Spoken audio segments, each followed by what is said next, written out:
Seems like one of my guys who left to give that slot to the 1RW guy somehow made it into the server. If you could kick him, his name is Jonathan. He's not at his computer right now, but he's in. You're saying that he can be kicked? No, yeah, kick him, because he left to give slot to the guy who didn't get his reserved position, but then he connected afterwards. Okay, are you happy to do that, Strat? Yeah, what is it? Jonathan. His name? What is it, Jonathan? Okay. Let me find him in here so I can get his exact name.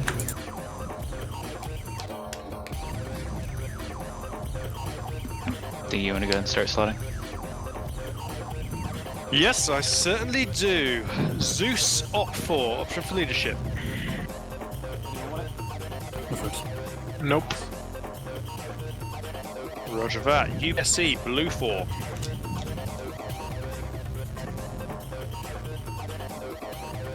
IB, top 4, option for leadership.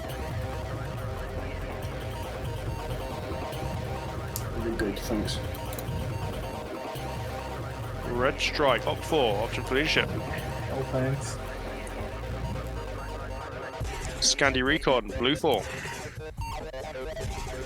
AA, blue 4. 1RW, op 4, option for leadership. Does anyone in the 1RW1 leadership? Last round. Wink, wink. PS is making go offer. There was a request made earlier. I'd recommend you guys leave it for now. Roger. Okay, cool. TSB, blue 4. Ah, they're putting TSB and Blue 4 together with Scandi Recon. Okay, blue 4. 29th, blue 4. Tau, op 4. See how these numbers settle.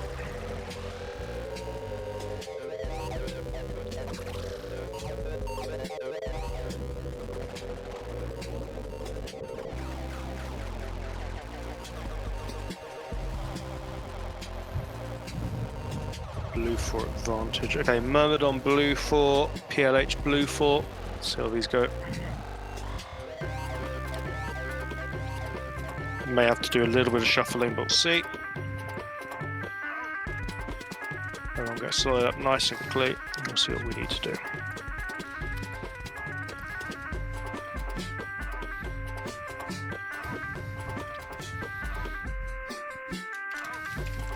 I just remember the song that plays after this one is Hello Allison, Aisle 10, and that's copyrighted. So let's switch it to fonts. Otherwise, how are you guys doing? Wee Woo here. I'm going to go ahead and jump upstairs prematurely. Barbarian might join me as well. We are in slotting for round 1 of Friday Night Fights. For everyone congratulating me, thank you. I am going to celebrate by covering both rounds with Barbarian. We have a lot of people in the multi tonight. I think it's the most we've ever had in a very long time. So if you want to watch on-the-ground POVs, feel free to do ! multi. And I'm probably going to shoot for doing an unboxing tomorrow, because I have a lot, and we need to kind of get that done. So I'll probably just do it with the headset and my shitty camera, and look into how I want to update that later. So we'll see how things go. Full server, so 124 players here today. And Scissorhands giving out 5 subs to start things out. If you got a sub from him, make sure you thank him. Otherwise, I hope you all keep enjoying the operations. Hope you keep enjoying the content. Hope you're staying safe among COVID, and I hope you get a kick out of this stream. Have they ever gone strongest rank versus lower rank? They don't rank anyone. The only time they do rank, well, there isn't. They don't do any rankings. I just say based off of who I've seen pull a lot of crazy stuff. Who are my, like, you know, top picks for players. It's based off of word of mouth from people and what we see week to week ever since we started doing this in August, and also based off of what when Barb started doing it in like July. So just assumptions, man.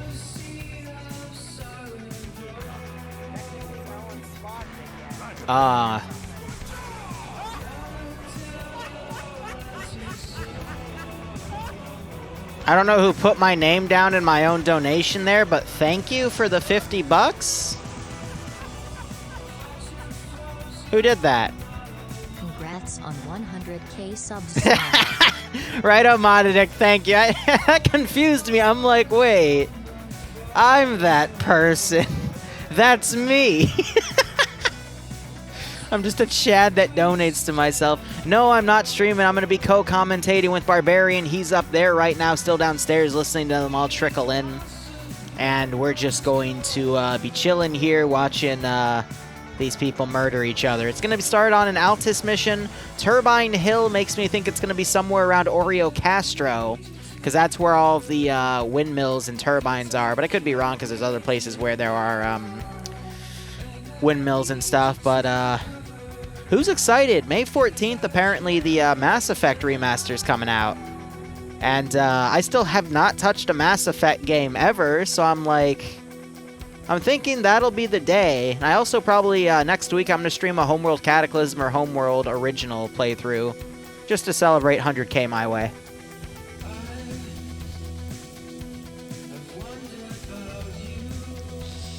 I've also asked Scandia Recon if they can give me a few shit-posting memes so I can post those on Fridays. Yeah, I know it's EA doing it, but since I've never... I never gave my money to... I believe it was BioWare that developed it. Here, let me look under my desk. Wait, someone stole my stuff.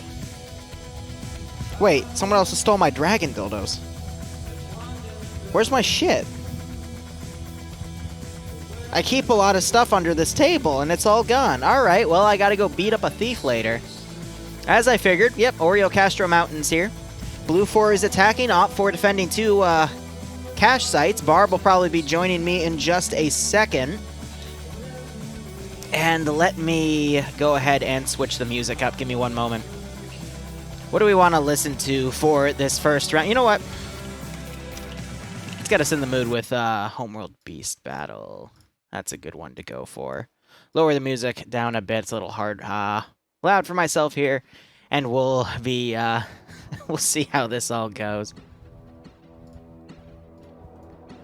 Alright, other news, operations-wise, next few Mondays we're going to do an artillery-only op with Pyatt, so British versus Germans, but I'm a little worried about streaming that. I'll have to make sure that, you know, there's no flags and whatnot, because Twitch kind of bans for that stuff nowadays, ever since the 22nd.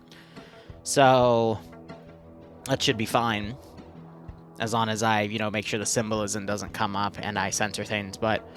we got that going for this coming Monday. The Monday after will be a, Send in Goat Team 6 now. It'll be a test stop for either an SCP or Resident Evil thing, or I might still flip-flop. I don't know yet.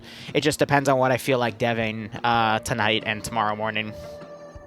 And then I also have a mecha op I'm working on for Mondays, so we'll get there when we get there.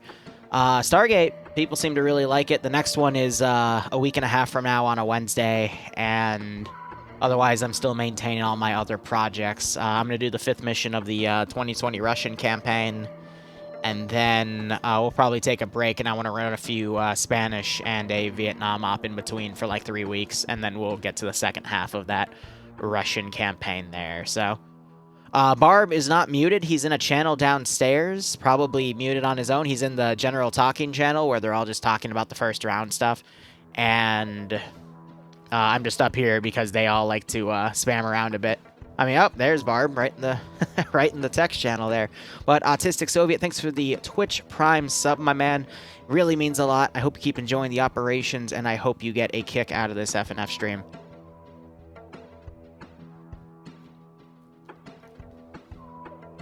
Whew. You know, actually, this is a really big AO for Op 4 to defend. Actually, I'm going to retract what I just said. It's not a big AO for them to defend. There's actually 2 really good... Actually, one that's pretty good, one that's a little in the middle of territory here, but it's a really big starting area. I'm sure Barb will come up and join me in the casting couch any minute. Otherwise, chat. How you guys doing? Anything good? Anything bad? What's up? Yeah, meh, just a normal day, right? I feel that, Cam. I honestly feel that. Life's a roller coaster.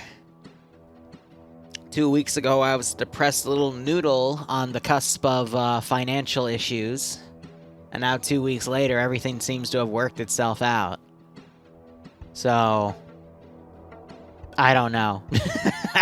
Life is just, you never know what to take from it or expect from it, so... I'm sure in another 2 weeks I'll be back to being depressed noodle again, and then 2 weeks after we'll be on a high note again, so... I'm debating, though, making a deal with the YouTube viewership about a face reveal.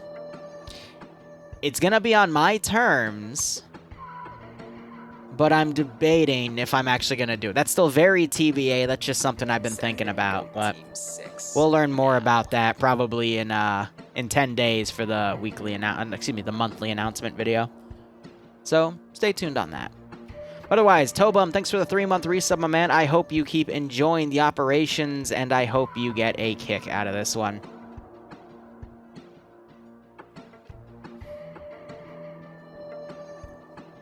Alrighto, Soviet, I'm glad you came to Twitch to watch content live. Technically, everyone here is part of the content because we're all in the chat box, so that's a nice thought. What type of noodles are we? Dark Pikachu, that's a perfect question to ask for a YouTube community poll. I'll ask that for the Liru Shenanigans poll tomorrow. Because I've decided every time I upload something to Liru Shenanigans, I'll make the poll on the main channel about Shenanigans to try to help grow that one a bit quicker. But there's really what I'm going to focus on is trying to develop the Shenanigans channel more, because the money from that channel doesn't go to me, it goes to the developers, the video editors. It's just a platform for them. So I want them to, you know, make a little bit more so they can be a little more motivated. Because that thing keeps going up and down. But here we go, starting in the salt flats here. Let's hit a few buttons to change up our interface. How are you doing, Barbarian? I'm doing good. Congratulations on 100,000 subs on YouTube. I appreciate it, man. It means a lot. No, it doesn't. I know you. I know it doesn't mean a lot to you. Well, no. So let me clarify. To me, the 100,000 never really meant that much because it was just something in the way. I used to appreciate it, but then YouTube blacklisted my channel for 2 years. Recently unblacklisted it around December, and then with Spiffing Brit's, you know, exploit, which isn't really an exploit, it's just how YouTube shifted the algorithm around. Yeah, it's a feature. Like, and I don't even mean that as a joke. I mean that seriously. That's just how they did it, and they told no one. Absolutely. You know, that's how it's done. So I haven't cared about it, but the sentiment comes from people reaching out and saying congrats anyway, and that's where I feel pride about it. Because it reminds me that the channel still has a lot of people that care for it. And yeah, absolutely. It's something that I want to keep going, you know? Absolutely. Anyway, I'm drinking mead. What are you drinking? Mead. I'm drinking Viking blood mead. Hey, you too, buddy? Yeah, it's a good shit. Wait, which one? Viking blood. Dansk Mjord? The MJOD, yeah. What the fuck? Black bottle with, you know, slightly... Yeah, like a clay kind of thing? Yeah, blackish gray bottle with, God, it's not red, it's like the auburn. See, burgundy, that's it, yeah. Yeah, no, Iceberg got me hooked on this stuff like a year ago, and if I ever want to celebrate, this is what I'd take. They have another one, which is called, like, Fjord or something, but I don't like it as much. It's more like grape-based, but this is the good shit. No, it's pretty good, yeah. Nordic, one of the guys who comes around in my chat all the time, he donated... Nordic Prophet, right? Yeah, Nordic Prophet. Yeah, he's a good guy. He donated and was like, hey, buy Viking blood with this or else. And I was like, yeah, okay, no problem. And so yeah, it's good. It's good shit. It's like, for me, it's only like $30 a bottle. It's great. Yeah, I think around here it was like 25 or 26, maybe around closer to 30 after tax. But yeah, 19%. We're both gonna get fucked up on this stuff. It's gonna be great.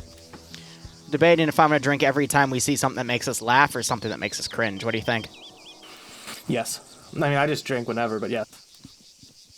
Yeah, that's fair.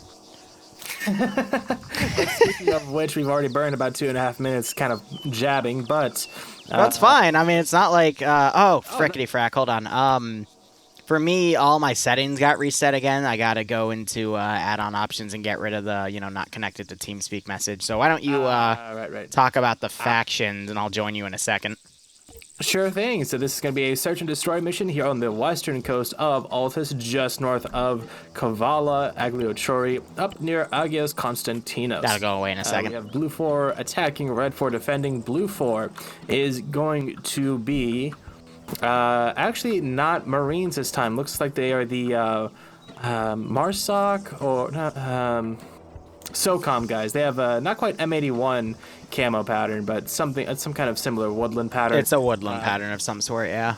Yeah, 5.56 rifles, M249s, and then an M240 Bravo for the platoon level machine gun, and Carl Gustav for the platoon level AT. In addition, they have the marksman team X-ray with the SR-25, aka the Mark 11, with a nice marksman scope on it. As far as assets, they have two M113 armored personnel carriers with M2 machine guns on top, as well as a Humvee with an M2 on it. So it is important to note quickly on those armed assets, there is no armor protecting the gunner, so it's going to be very easy to snipe out the 50 cal guys, and there's no ranged optics on any of those 50 cals either, so... they're very, very risky positions to be in because Op4 is definitely going to prioritize shooting the gunners out of those Vics, but those Vics do contain a very powerful cannon. I also love how we have a gunner in one of the 113s. He has his pistol out as well, so I think he'll try to fire both at the same time. Yeah, that'd be funny. Just do a drive-by with the pistol. Drive me closer. I want to hit them with my Glock. If they get close enough, you just... let's say, like, so he's got the gun facing east. Let's say he gets charged and the guy gets right in front of the 113. Dude just whips out his sidearm and just nails him with it. Wouldn't that be nice for Arma, man? I also love how he turns out, and he turns out before the hatch actually opens, so you see something that you should have never seen before, ever, in the mortal realm. But anyway, let's go look at Op4. Before we do, it is also worth noting that they still have two Hueys, one tan, one kind of olive drab. No machine guns on the side like we usually see, purely just transport and probably reconnaissance. That we'll see, reconnaissance and distraction later in the round. We always see this in Friday Night Fights with air assets. If whatever faction has the helicopters, if they are unarmed, all they need to do is fly them around the opposing faction's side, and what that does is it draws fire and it draws attention away from the ground. If you have a bunch of units looking up trying to shoot a helicopter, they're not looking down to see potential infantry setting up or charging up to their positions in a thunder run. It's something that you don't think would be effective, but we've seen time and time again in FNF. It's actually very fucking effective for whatever reason, so... Absolutely, and in addition, if the helicopters fly over before any contact is made, and they're the ones who get first contact, infantry can, well, obviously reveal their position by firing up at the helicopters, which is a bit of a misplay in most cases, unless they get a lucky tail rotor shot or something, but in that same vein, it can give that intel to the attacking side. Very true. But yes, I believe that is going to be it for Blue 4, so yeah, let's go over to Red 4. So Op4 has a bunch of Urals, a few UAZs, UAZ with the Dishka 50 cal on it, and two sit-down Dishka 50. So they've got only a limited range of fire from the front, so those can't be utilized really for AA because of that limited arc. So you're probably going to see the UAZ on either AA duty or... what I like to see, which we rarely see, unfortunately, them trying to use it to counterattack the approaching Blue 4 convoy that'll try to come into the AO. When I do see it, you see a lot of damage done to the attacking faction. If you remember, Barb, it was a while ago in, I believe, a winter... It was either Cham or another map like that, where a 1-1, a 1-1-7... was able to catch an attacking truck out of position and just murder the entire squad in it. And it was because of that number advantage that the defenders were able to shift from the attacking faction. They were able to win that round. Absolutely, yeah. The very early adjustments of numbers, you could say, early strikes like that with a active defense, especially when with a fast asset like a UAZ or 1117, that can absolutely turn the tide of the battle before the battle is even started. Otherwise, Op4 is your standard Russian kits that you normally do see in Op4. 545 weaponry, PKM as the squad machine gun, PKP as the Foxtrot and Charlie 1 machine gunner groups. We're going to see an RPG-32 in the hands of Stottenberger. I will still call him Stottenbay, though, because that was his old name. And then their marksman's going to have an SVD with some sort of MOS on it. In this case, it's done by SL Dreams, who we commonly see in this marksman slot. He appears to be being harassed by a machine gunner. And he has the vanilla DMS scope on it. You can tell because it has that little dash on it. Looks like Matt Cora and Jesse are having a fight. Jesse's trying to keep Matt Cora off his body as Matt's trying to get on top of him and pin him down for some kind of nefarious purpose. He is a medic, so he could be trying to inject something into him, but I'm not sure what. You know what? I honestly don't want to know. But otherwise, let's look at the AOs. So, with this being a cache defense, the attacking faction sees these gray zones on the map. They don't know where the cache is specifically, but the defenders do see this red marking right here, so they know where the cache is to specifically defend.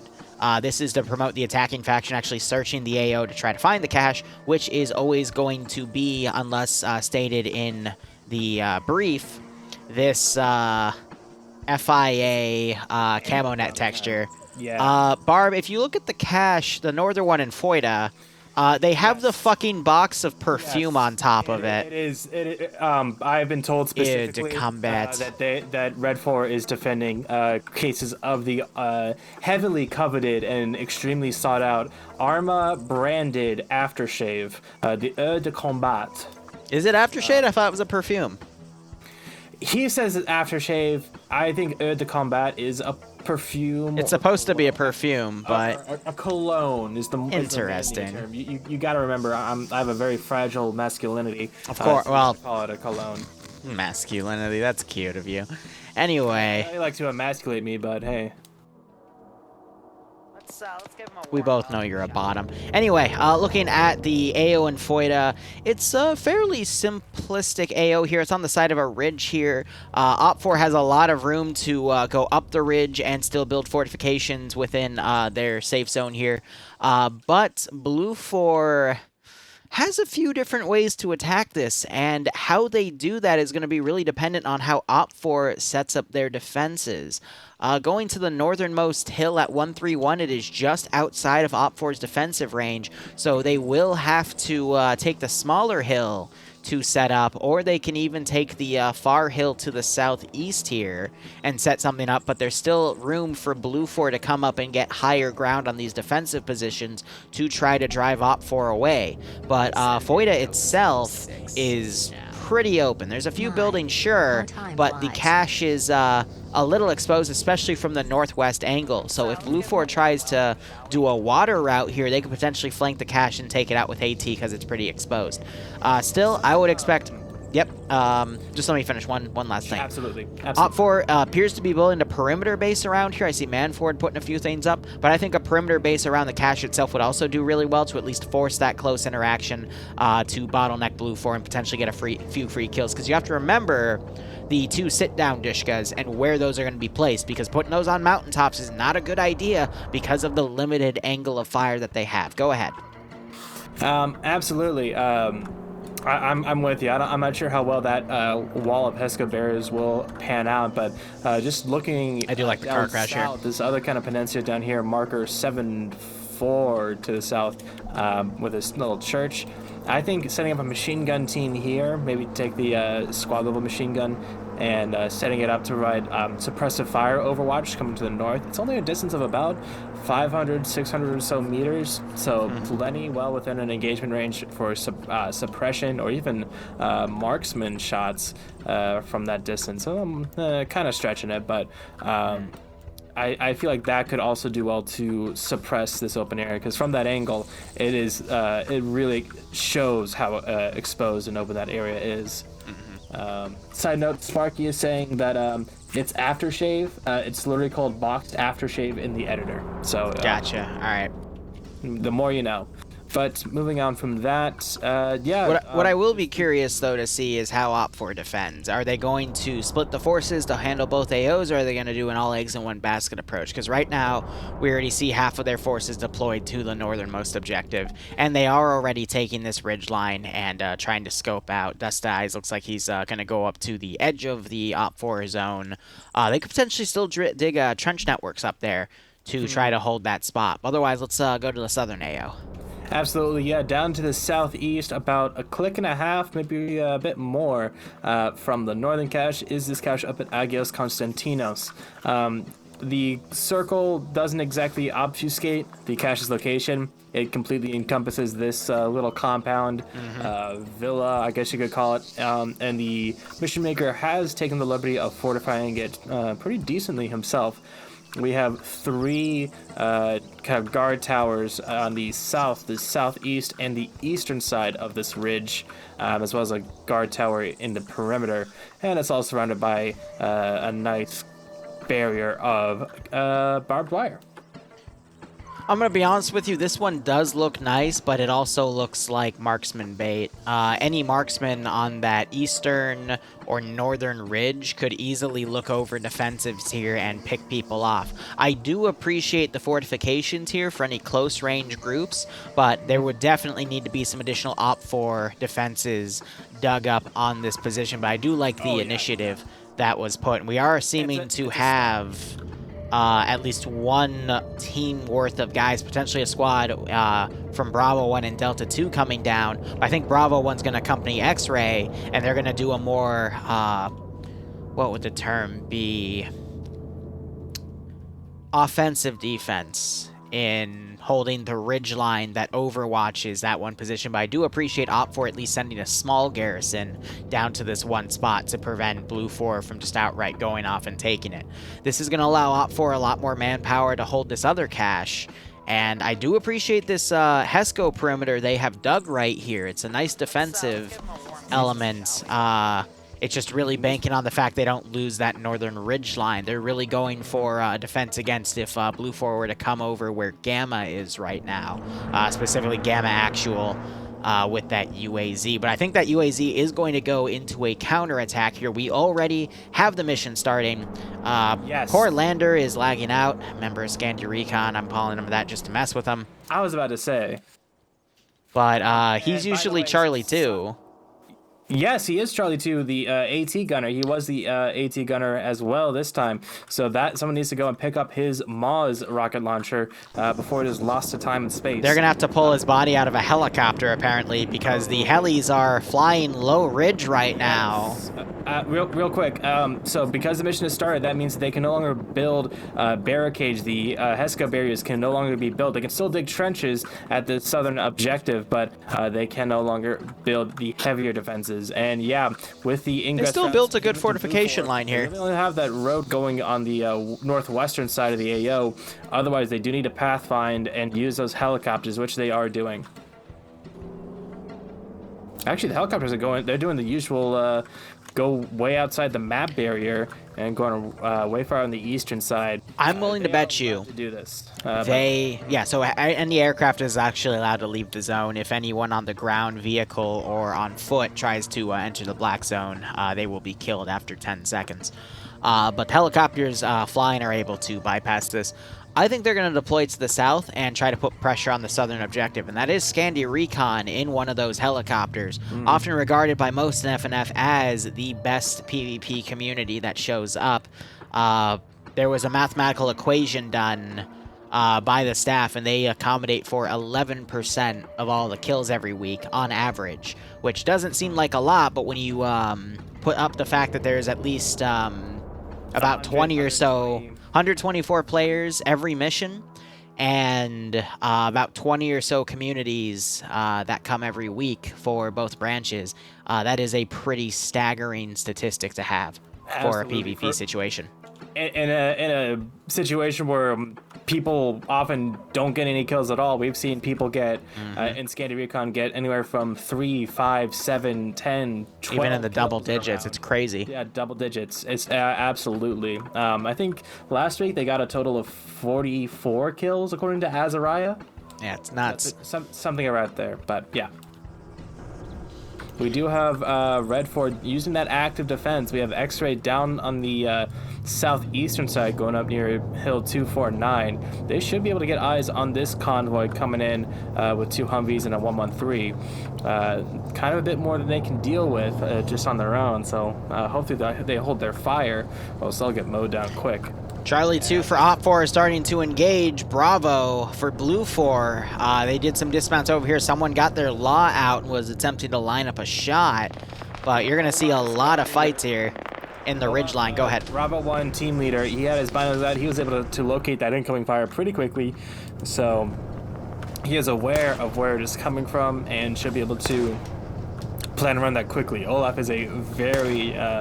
I'd say he's a pretty good squad lead. He has a more brain cells to rub together. I can attest to that. Olaf, he is the single member from FK that comes week after week. When I played in FK for a few weeks, I was under his command for a squad. He is very competent in how he runs things. He would definitely know to scan these ridge lines, and now you got the Bravo Blue 4 group and the Charlie 2 Op 4 group in an engagement here. Charlie 2 is going to have the better weaponry, though, with that machine gun instead of the squad-based machine gun and the AT launcher if they choose to use it. But they're probably going to save it for closer engagement, or if Bravo tries to move up an armed vehicle on this hill. The UAZ was also engaging that Blue 4 group up near the... this is like a click away. Windmills, or... I guess, what would you call these? Windmills, I guess? Yeah. But, they pulled back because they started getting some return fire, so that position, or that asset has been made as well.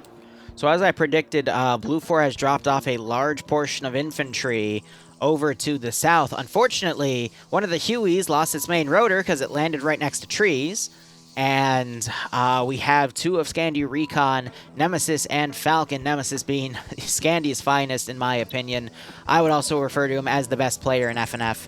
And he is going to head up to the ridge here. Actually, no, this is more of a hill, and try to scout that out so he can guide the rest of Scandi Recon and whoever is there to this southern AO. Also, Arma Jesus just left. He's been one of my favorite newcomers that has done considerable work week after week, but unfortunately he got disconnected, so hopefully he'll be back for round 2. And just going through Scandi Recon in the roster, it looks like none of them were able to grab Iander's Carl Gustav, aka Mars, so I'm thinking his body probably flopped out of the chopper as he disconnected on the way here, so that is not available for Scandi to use. So that actually is a pretty decent hindrance on them. With no armor assets on Red 4, it kind of limits its usability, but still very useful as a shock weapon, and still has very good shrapnel damage and ability to take down buildings. Indeed. So, Millennium Sword, thanks for the 26-month resub. Hope you keep enjoying the operations. Good luck to Dice Rolls, Op 4. Appreciate it, man. Stay safe from COVID. All right, so Blue 4 is starting to bring up their 113 here.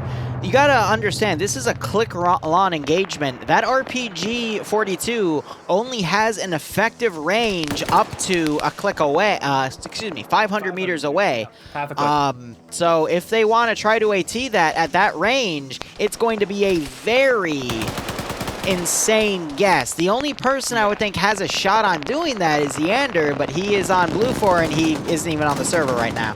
Yeah. So that's a wild guesstimation, but that is a long shot in every sense of the word.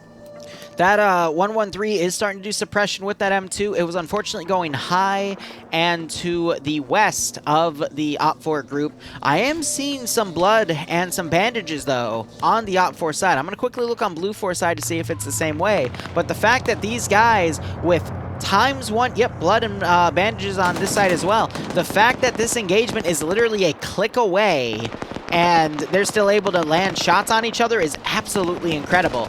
And now you've got Gamma pulling the UAZ back because it came under fire from that 113.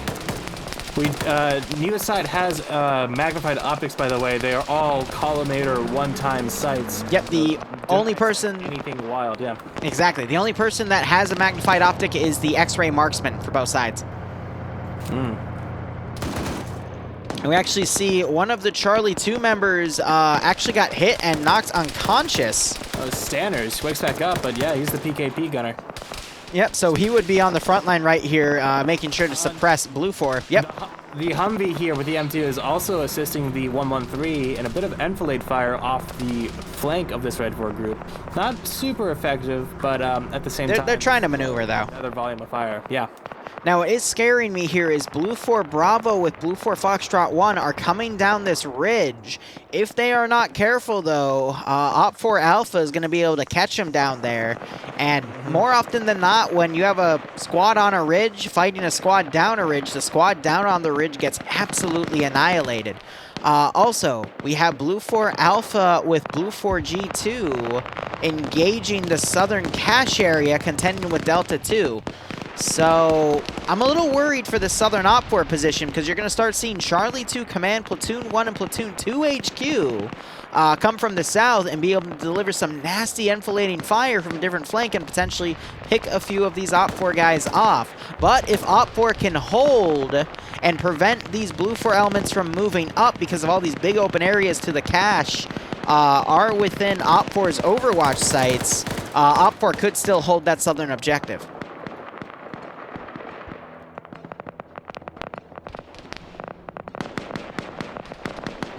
Otherwise, Charlie 2 is still contesting with Delta 2 and Gamma 1. Delta 1 for Blue 4 has actually been sent down the ridge to try to get up and flank Op 4. That's a good call right there. And now we're waiting to see if Op 4 Alpha can spot. There's the shots from Op 4 Alpha on Bravo 2. Eyes, yep. And they already got a knockout from that one guy. Great shot by Dust Eyes there, but he did take a hit. And he is pulling... Rod, oof. He's a great player, part of the 29th Infantry Division. He is in the same group as T5 Bay, who I often regard as the second best player in FNF. Otherwise, Op 4 was really jumpy there. They pulled off of this ridge, but they're not committing to going back. Rather, Dust Eyes just pulled back to potentially bandage. I don't know if Op 4 is going to go back and take that one spot, but we have Pickles about to come up on this area and try to outflank. Ghost 12 and Gazog. I believe these are, these might be the Czech group. I'm not entirely sure, but they're now all pulling back because they feel like they've been here too long. And Pickles tosses a satchel as the combat engineer, but with no one there, it'll be ineffective. And the I'm not going to lie, though. That was a good call. Absolutely. He didn't know that Op 4 pulled away from that ridge line. I would have done the same thing because if Op 4 still had defenders right here, he heard the gunfire trying to pin down the rest of Bravo 2 for Alpha right there. That was very smart because if Op 4 had stayed there, that satchel would have killed a lot of guys right there. It's unfortunate. The problem with that play for me was the fact that he kind of went up there alone. If there was anyone peeking over that trench as he tried to run up, he would have gotten taken out and wouldn't have even had the chance to throw the satchel. But we got Gamma and Charlie 2 now delivering some enfilade and fire, knocking out Olaf, the squad leader for that group. That's unfortunate. Pickles returning fire. And great headshot. Did Pickles get one? Nice. Got the gunner of the UAZ. He is dead, I believe. That's a fair... Yeah, no, he's dead. Pickles got the kill. That was a crazy headshot from at least 600 meters away. That was awesome. Great shot. Yes, that was very much a bonk moment. Otherwise, we've got combat in at least 3 to 4 different locations here. We've got Op 4 units starting to go on the Kira mountaintop at Hill 244, trying to encompass this Blue 4 position, attacking Op 4's southern cache site, as Blue 4 is actually sending Charlie 2 and its elements to the coast to literally come from the rear of Op 4's defensive line to hit that cache. That's a very smart call. The question will become, though, if Alpha for Blue 4 can hold that ridge, because they're about to be overwhelmed from both Bravo and X-Ray of Op 4. this could still swing either way. Blue 4's done some really good job advancing on Op4's positions, but Op4 has some really strong positions to hold from. And the Huey in a very dangerous spot because it just flew right into where the UAZ was. Oh, look at all that fire. Look at those tracers go out. Absolutely beautiful. The windshield for the Huey has been shot up, but for now it looks like he is going to live to fly another day. Yeah, both are still going. Engine's fine. And that's G-Legs in there piloting. He's also one of the FNF veterans. And assuming he doesn't slam to the side of the mountain here. Well, okay, he got very close to those treetops. I was about to say, you better not have just stream cursed him with that, man. That would have been great, though. That would have been twice that I've cursed a helicopter. Remember that one time with the Blackhawk on Chernarus? I remember. That's why I said. So, for those of you that don't know what we're talking about, we have a nasty habit of when we say, hey, this is not going to happen, it happens. So we try not to curse anyone for content, you know? I always do. That's always content. Are you kidding me? That's mean. Yes. Wow. All right. I see how it is. Otherwise, Charlie 2 still taking some casualties. It looks like they might start pulling back. Yep, they're starting to pop some smoke and going to be withdrawing from this ridgeline along with the UAZ. Wow. Real quick, look to the south. Alpha 1 for Blue 4 did a thunder run and actually killed an entire Op4 garrison. They're, yeah. Yeah, they're right on top of that spot. However, hot damn. North side of that garrison, there's a satchel down. Could be on a timer. You see that over by the trench? Yeah, I don't think it's going to be viable, though, because I'm willing to bet the member of, it looks like it was Delta 2 that was here. I think the Triggerman's dead. That's what I'm saying. It might be on a timer still. They don't put it on timers, though. They almost always do it manually. Again, could be, but I think these guys were just completely caught off guard. Now we got Blue 4 maneuvering down in that position, trying to get away from Op 4 Bravo 2 coming up. And I think this southern position is going to fall. There's just too many Blue 4 assets coming around. Maybe we'll see Op 4 send some reinforcements, but I think that's going to falter. Yeah, Red 4 really needs to deal with this northern flank as best they can before the southern front collapses around Agios Konstantinos and is able to get that. I don't know the longest range kill in FNF on the top of my head. Red 4 garrison. I apologize. Farm is going to have a two-front defense to worry about, and that doesn't always go well. You just ask the Germans in World War II. So it looks like Olaf bled out. He disconnects out of... Shame. I do see his gun right here, though, so it's understandable. Meanwhile, Charlie 2 firing down at Bravo for Blue 4 here. Ridge-to-ridge attack. Blue 4 making the best out of some defensive trenches here and some rocks. But, again, at this range with their optics, it's going to be really hard for either team to score kills. Despite the larger optics, we saw it in the 113. Spots out Bravo's squad lead up on the ridge to the north. That's also about half a click or so. Great eyes. Didn't get a ton of damage, but made them duck down and is forcing them on the other side of that ridge. So great shooting. Real quick, we got Galil Lolo and Harry Ord coming down the ridge to the west. They're going to run into Major Khan 2600 and Rory. I honestly don't know who's going to win that fight. I don't know if Blue 4 is going to go all the way down to the coast and try to swim around or try to sneak around and run into the small Op 4 garrison, but really good on Op 4 for defending their flank, knowing that Blue 4 might try something. Looking back to the south, though, Alpha for Blue 4 and Charlie for Blue 4 are starting to close a pincer maneuver as the platoon HQs in command overwatch. This is going to get very messy. If Op 4 can at least hold from this northeastern attack and quickly turn to face Scandi Recon, I think there's a chance.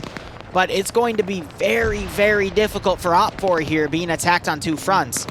Now there is... I just spotted them. He's looking in their direction with that PKM.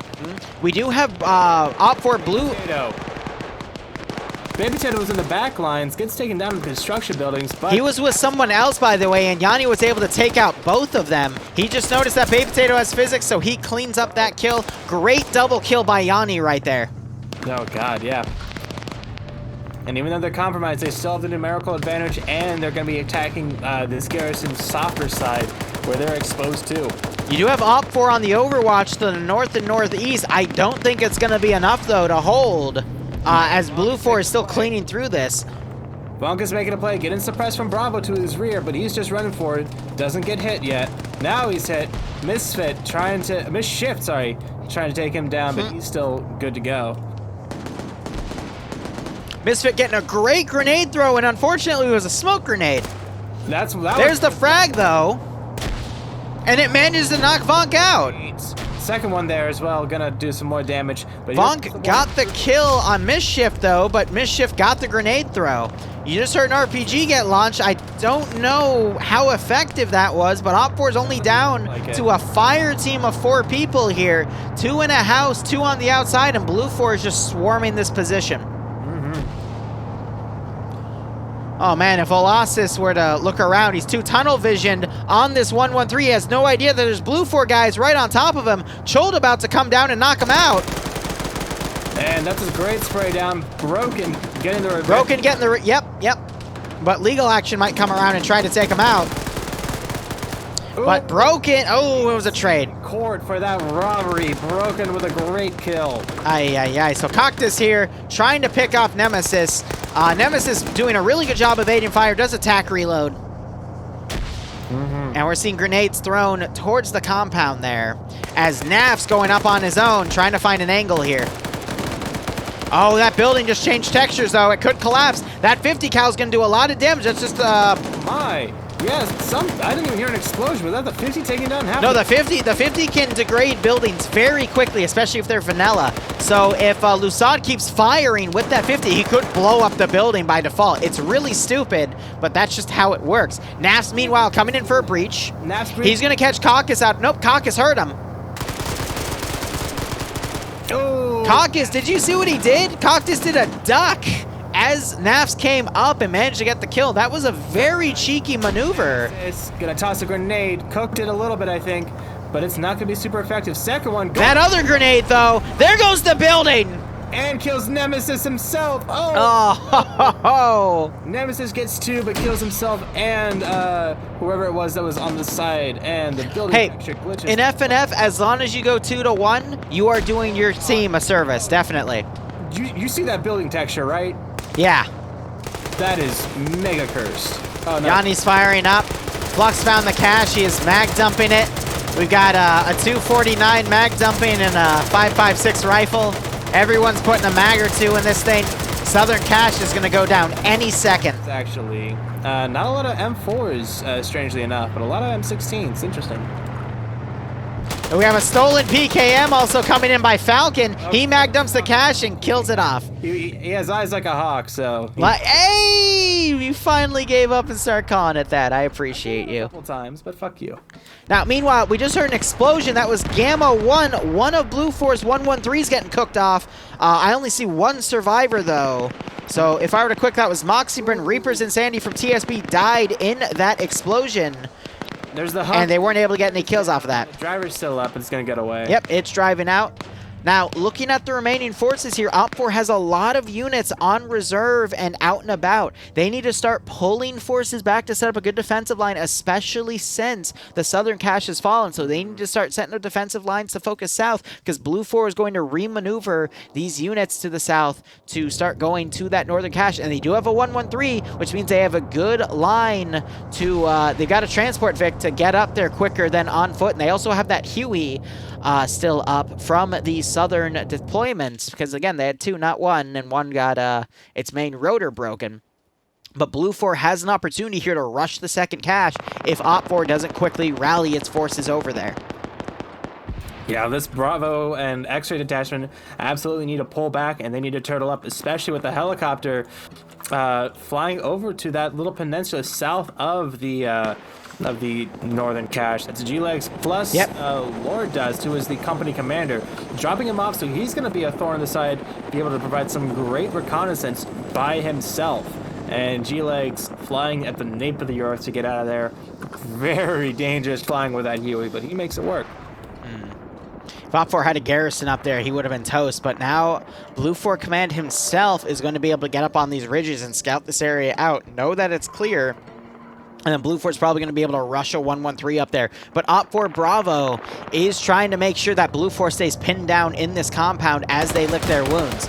They are trying to bandage Chult back up and hold this position as Op4 Bravo tries to hit this spot. Looks like Op4 Bravo also stealing a Humvee from Blue 4 and getting 5 people loaded up in it, and they're going to potentially pull back, grab additional forces, and pull away. They just have to make sure they're not caught out of position by this 1-1-3 here, because that 50 cal will easily tear apart that Humvee if they PID it properly. Yep. Dryden. Oh, runs into some rocks. He's got to be careful, but that's going to help him get back. Yep, there's Lusod now firing at that Humvee. No, he's firing at a Ural further back. That might, no. Now we're having some shots come on this Humvee. They dismount in the open. Hi. Yeah. No, he was getting shots on the back of the Humvee proper, but Op4 was a few seconds ahead and was able to get dismounts. And the gunner for the Humvee just got knocked out. For the Meanwhile, Humvee, 113. Of the 1-1-3, my bad. Yeah, Lusod, yeah, he's down and out. Or not down and out, but he's just down. Interesting, I don't even know. That probably would have been X-ray up there on the ridge. Let's see. Yeah, SL Dream with that SVD, that would check out as he repositions a little bit and is looking to get some more shots on this Blue 4 group. Yeah, we're seeing actually a lot of Op4 commandeering of unarmed Humvees from Blue 4. The Blue 4 attack wave has kind of faltered. So what we ended up seeing this round was Op4 had a lot more of their forces garrisoning our areas around the northern cache, whereas Blue 4 did kind of a 50-50 split here to take both. So because the northern 50 for Blue 4 took on about 66% of the Op4 force, they have kind of slowed down in this attack. But since Op4 only had like a single squad garrison on the south, the 50% of Blue 4 attacking the southern cache was able to take it. So now it's going to be a matter of, can Blue 4 get around this Op4 defense line to the cache itself to assist other Blue 4 forces that are still contending with the northern defense line, which honestly looks a little even slightly in favor of Op4, I'd say. But it could still swing either way because it doesn't matter on your tactics. It's going to always come down to the PvP at the end of the day. And with which, I gotta give a shout out to both sides. We've been seeing some great marksmanship from definitely marksmen and riflemen as well. Olaf had that great kill about 600 meters. SL Dream getting the shot on Lusod from also about 700 meters with a great elevation distance or elevation change as well. Like great shots from both sides. Dryden loads his squad back up in the Humvee, and they're getting out of there under fire. He's trying to do the Rolling Stone Serpentine from Generation Kill, but he needs to just go straight and get into cover. As he jumps off a cliff! Oh my god! I missed it. No, I was looking at other spots. He drove off a rock cliff and hit a tree, but he got out fine. Might be a little banged up, but otherwise, that was beautiful. Nice. Meanwhile, the Blue 4 M2 Humvee doing some work here. It's double tapping bodies that are really close to Blue 4 positions right now.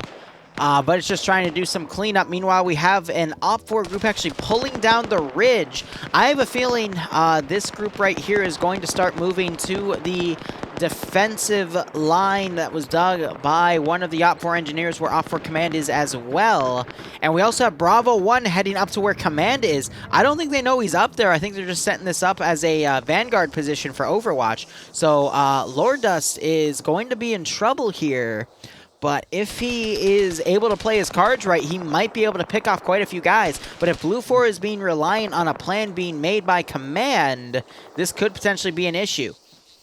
So Banks now, banking right. Yeah, go ahead. Someone in your chat's asking about the tracer lines. This is a custom script for FNF that is used exclusively for FNF. No, that's not true, actually. It's... Oh, is it? It is a feature within the spectator mode that is one of the quote-unquote hidden features within Arma. I do have a script to make it work in the Zeus interface, courtesy of Adrihato. But it's one of the built-in features that's just part of everything. Meanwhile, Stark seeing Lordust and both of them get into a firefight here. Blue 4 Command under fire as neither of them are able to win this fight. Stark tries to come up the ridge here, is unable to spot Lordust, but he gets a few shots in Lord as he is now trying to adjust. Lord popping another mag, Oh, Stark trying to get behind him, but Lord is very maneuverable here as Dryden is now coming up on the right. Dryden, oh, with the PKM. Oh, Lourdes, you gotta take him out quick. Lourdes is in trouble. He's not thinking that there's more than one guy, and now Stark's gonna come up and double tap him with a handgun. God, it was Ouch. a rough spot. He was caught between a rock and a hard place, and they both crushed him. Crush cock with right. Stop it. Blue 4 still on the southern objective here. The northern group is kind of faltering, but I'm going to be honest. I'm going to look at the skulls on both sides here. The numbers are looking pretty even.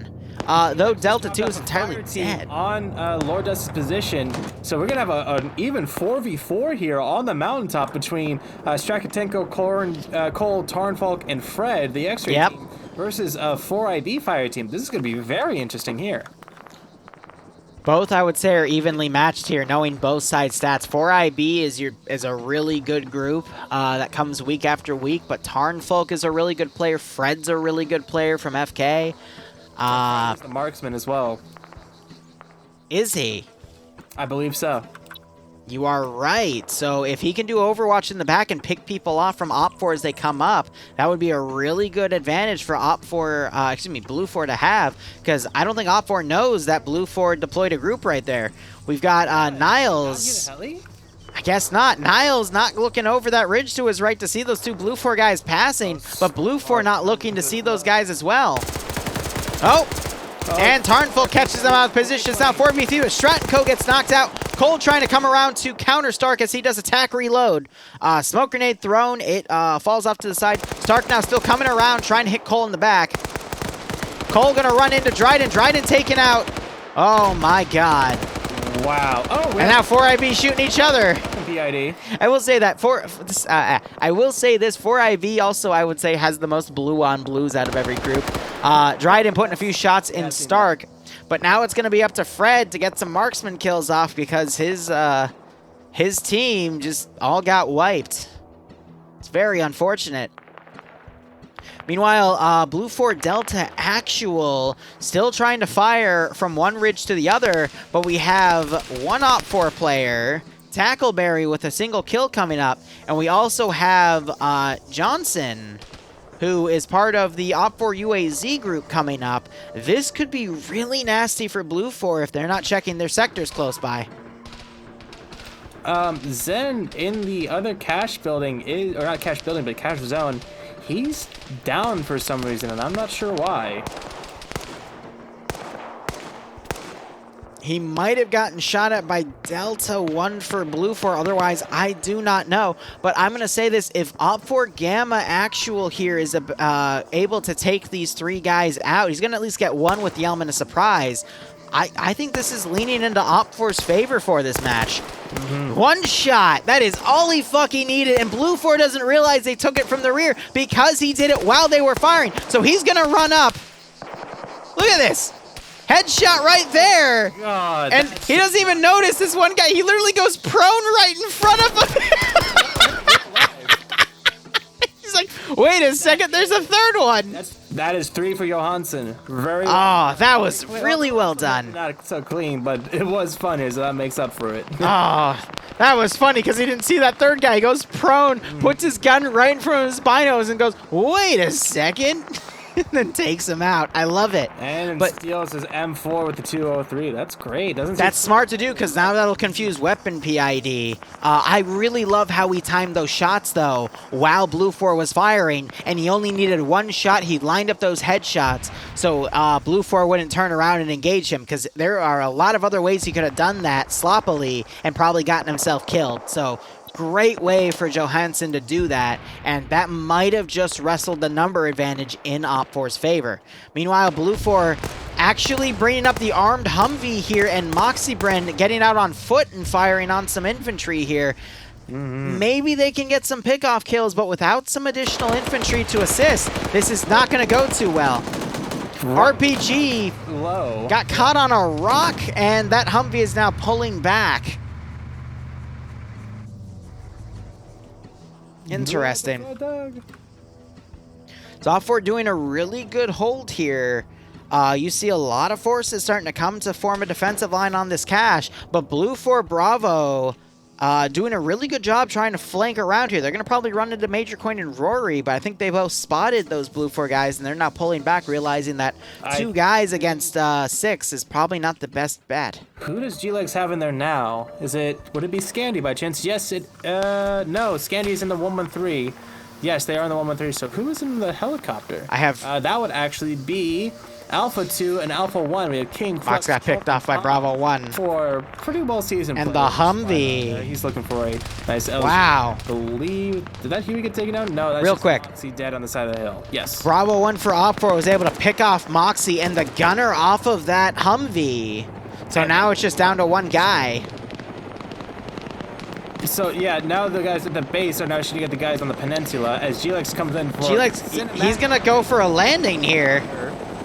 King Flux dropped down. Tom gets armored. Very risky play right there. Yep. Tom, yep, he gets back up and he'll survive. He will not have a Nimia situation. As he was... I would hope someone drowns, man. Malin is for some reason over here along with them. Popping shitloads of smoke. Super Pee-wee, thanks for the Twitch Prime sub. I hope you keep enjoying the operations. Hope you're enjoying this Friday night fight stream. And I hope you're staying safe among COVID, man. Thank you. That MSR with the 113. So they should be able to get there. Does Bravo have any AT? They have 1 RPG-26, which should be enough to pick off a 113. They're not very well armored. They are tin cans after all. But they have 1 shot to make it. In the meantime, King's group has been... Oh, well, no, it's just Tom that's been taken down. But Holton takes down King there. And so it's just Flux and Scholt now, along with Malin. So we got on the northern side, a small Blue 4 group, Remnant of Bravo 2. They took a KIA from Rory. Were able to knock out Major Khan and 2600. But Rory is still here. And he is going to try to get a few more knockout kills because Blue 4 doesn't know he's in that one spot. And we got Blue 4 remnants all over this Op 4 position. So many Op 4 guys around as Blue 4 is trying to send the rest of their forces in. But if Op 4 can hold, Rory just got knocked out for Op 4 though. So this Blue 4 group is going to continue to push up. And you actually have Repabeat picking off a few Op 4 guys. He manages to knock out Staten Bay. And Holton is also down as this Blue 4 group tries to come up. 15 minutes remaining on this round. And this, yeah, with Scandy now getting into the fight, they have a chance. Blue 4 does that, but with 15 minutes, it's going to be cutting it close. Doesn't take much to destroy that cache, but they're going to need to be very careful with this. They're going to need to find that cache quick. There are, I suppose, in that southern cache area, there are a few buildings and areas that they will need to check to find this cache. Again, it is that one model, so once they find it, they will be able to identify it and mag dump it or blow it up, but it's going to take finding that. In the meantime, Flux is the last remaining member over here. Malin and the rest of the crew have been taken down, and Dust Eyes is looking into that M2 Humvee. I think the balance of power has shifted here. I'm seeing a lot less Op 4 on the ground now. Blue 4 is getting really close. It's really because Op 4 has like 5 guys down right now. And we have a Blue 4 guy, Moxie Bryn, trying to take out Op 4 Command. He does. Indigo Fox 4 Op 4 Command goes down. Mox is pretty knocked up though. Hot. Lamau. His legs are busted, so he's going to quickly check his inventory, potentially take a few bandages, get in a corner, and heal himself. Paladin tried to crawl up, but he was getting shot at by Op 4 X-Ray. Does Op 4 X-Ray still have that SVD guy? Because that is a really good spot for him to be in. I don't see him in that group, though. He just dropped down. He just dropped. That is unfortunate. Was he shot at, or did he just do it from blood loss? I don't think so. He might have been shot at by Ghost, but I think he might have just flopped down because of blood loss. Understandable. Otherwise, Cholt maneuvering through. It's only Dusty's here that is still needing to bandage. Dusty's on 5 kills, though. Yeah. Cholt on 3 himself.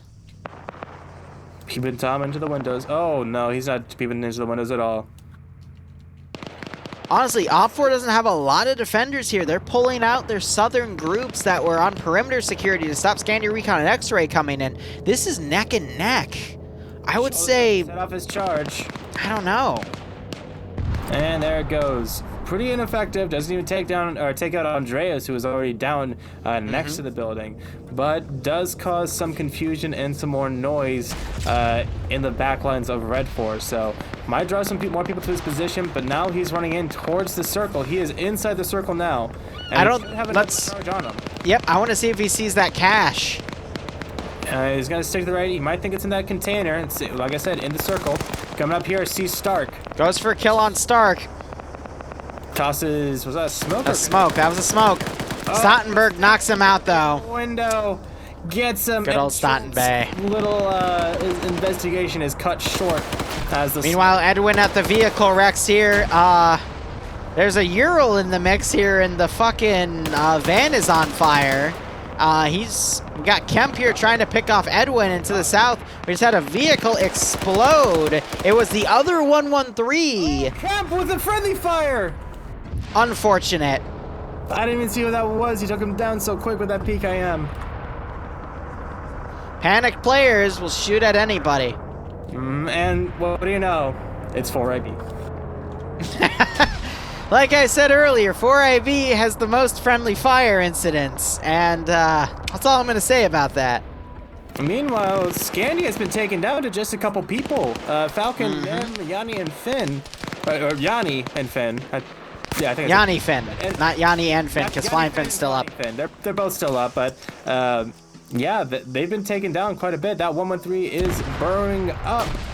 Fucking short boy got hit by a grenade there. They only had that one shot, but they were able to land it. And with coming up on 10 minutes or so left to go, I'm not seeing double tap on Paladin. Possible for Blue 4. That few guys from the south need to kind of group back up, take care of Brook, and then move on.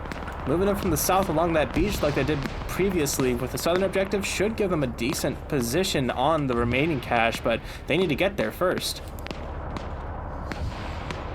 Yeah, there's only 3 Blue 4 guys active in the cache zone. The rest of Blue 4 is down to the south.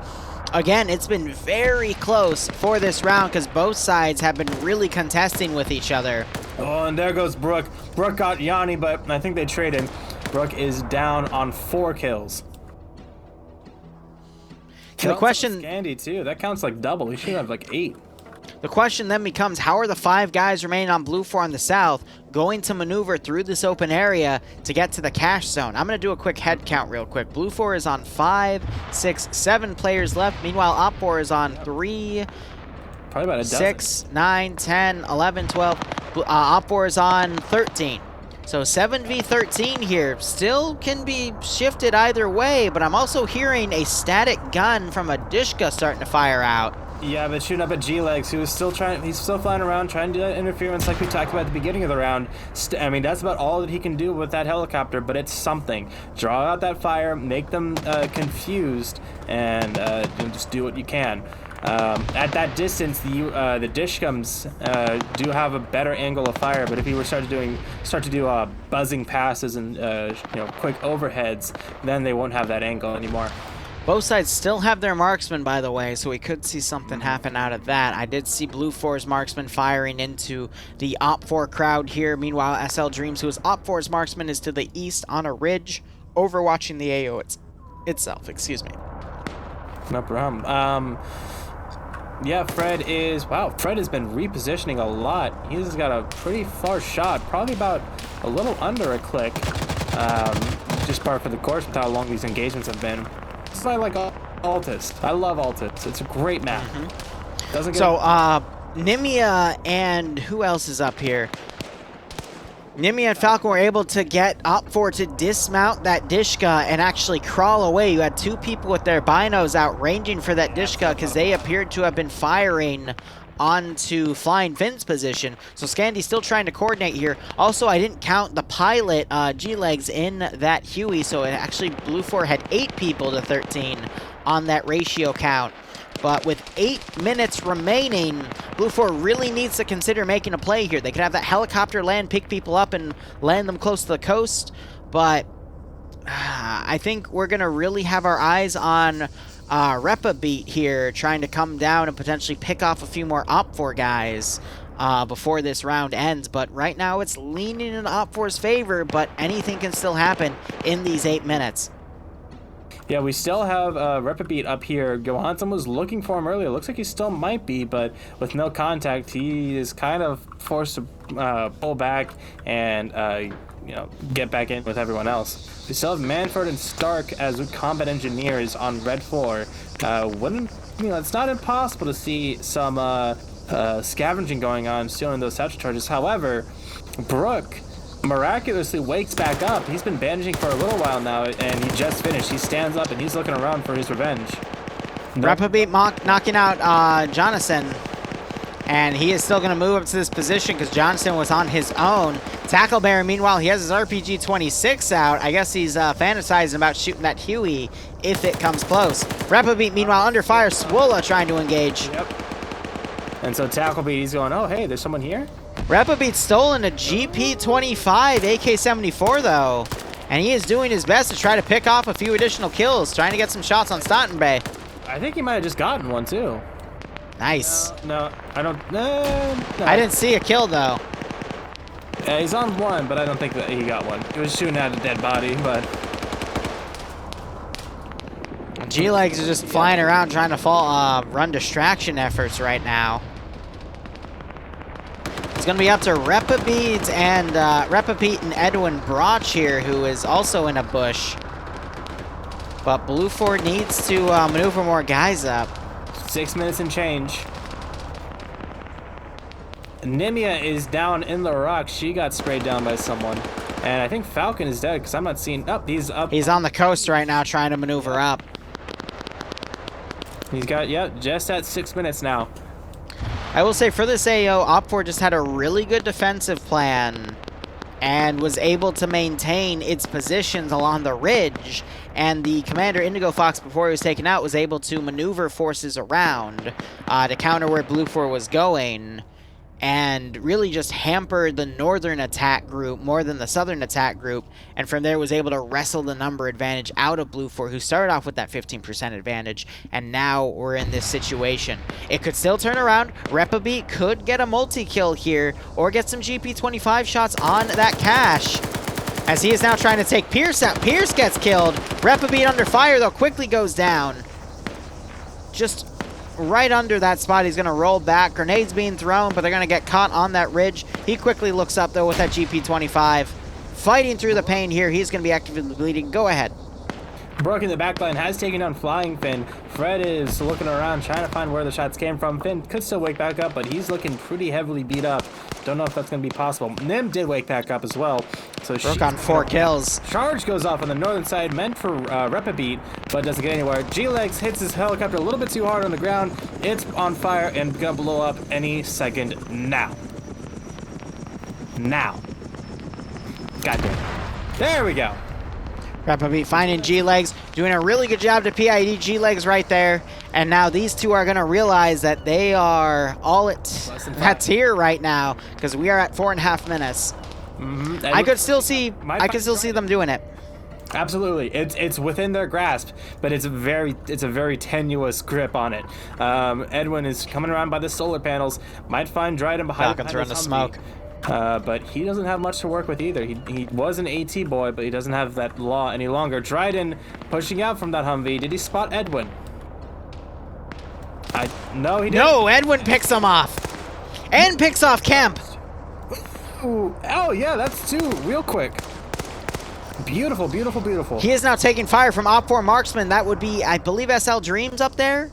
Yep. Yep. And he also has a battle buddy, Layden, but Layden's focusing on the Blue 4 X-Ray group. This has been neck and neck from the get-go. Like, this has been a really great round. In all honesty, Edwin gets picked off by Dreams. I got a great shot of that from down scope. Oh, it took down the bush and everything. So now, as G-Legs and Repabeat start pushing up, using some smoke as concealment, no one's really noticed the smoke. Zen is trying to manage a dead body. Stathenberger is coming around the other side of the building, and Stark is, I think he might have spotted that smoke, and he's looking into it. There's Swole. Floating laptop, broken table. On the fucking, he's mountain goating on these rocks. He spotted the mount, but wasn't able to get it down. Probably got a couple of hits, though. So G-Legs and Repabeat, they need to... Falcon and Nim coming up, too. Pop him over. It's going to be a 4v6, but with 2 additional on Overwatch, so 4v8. But I could see G-Legs and Repabeat getting some dunks here. Really great grenade throw. Unfortunately, it was a smoke. That would have did some damage on Zen there and took him out of the fight for a little bit.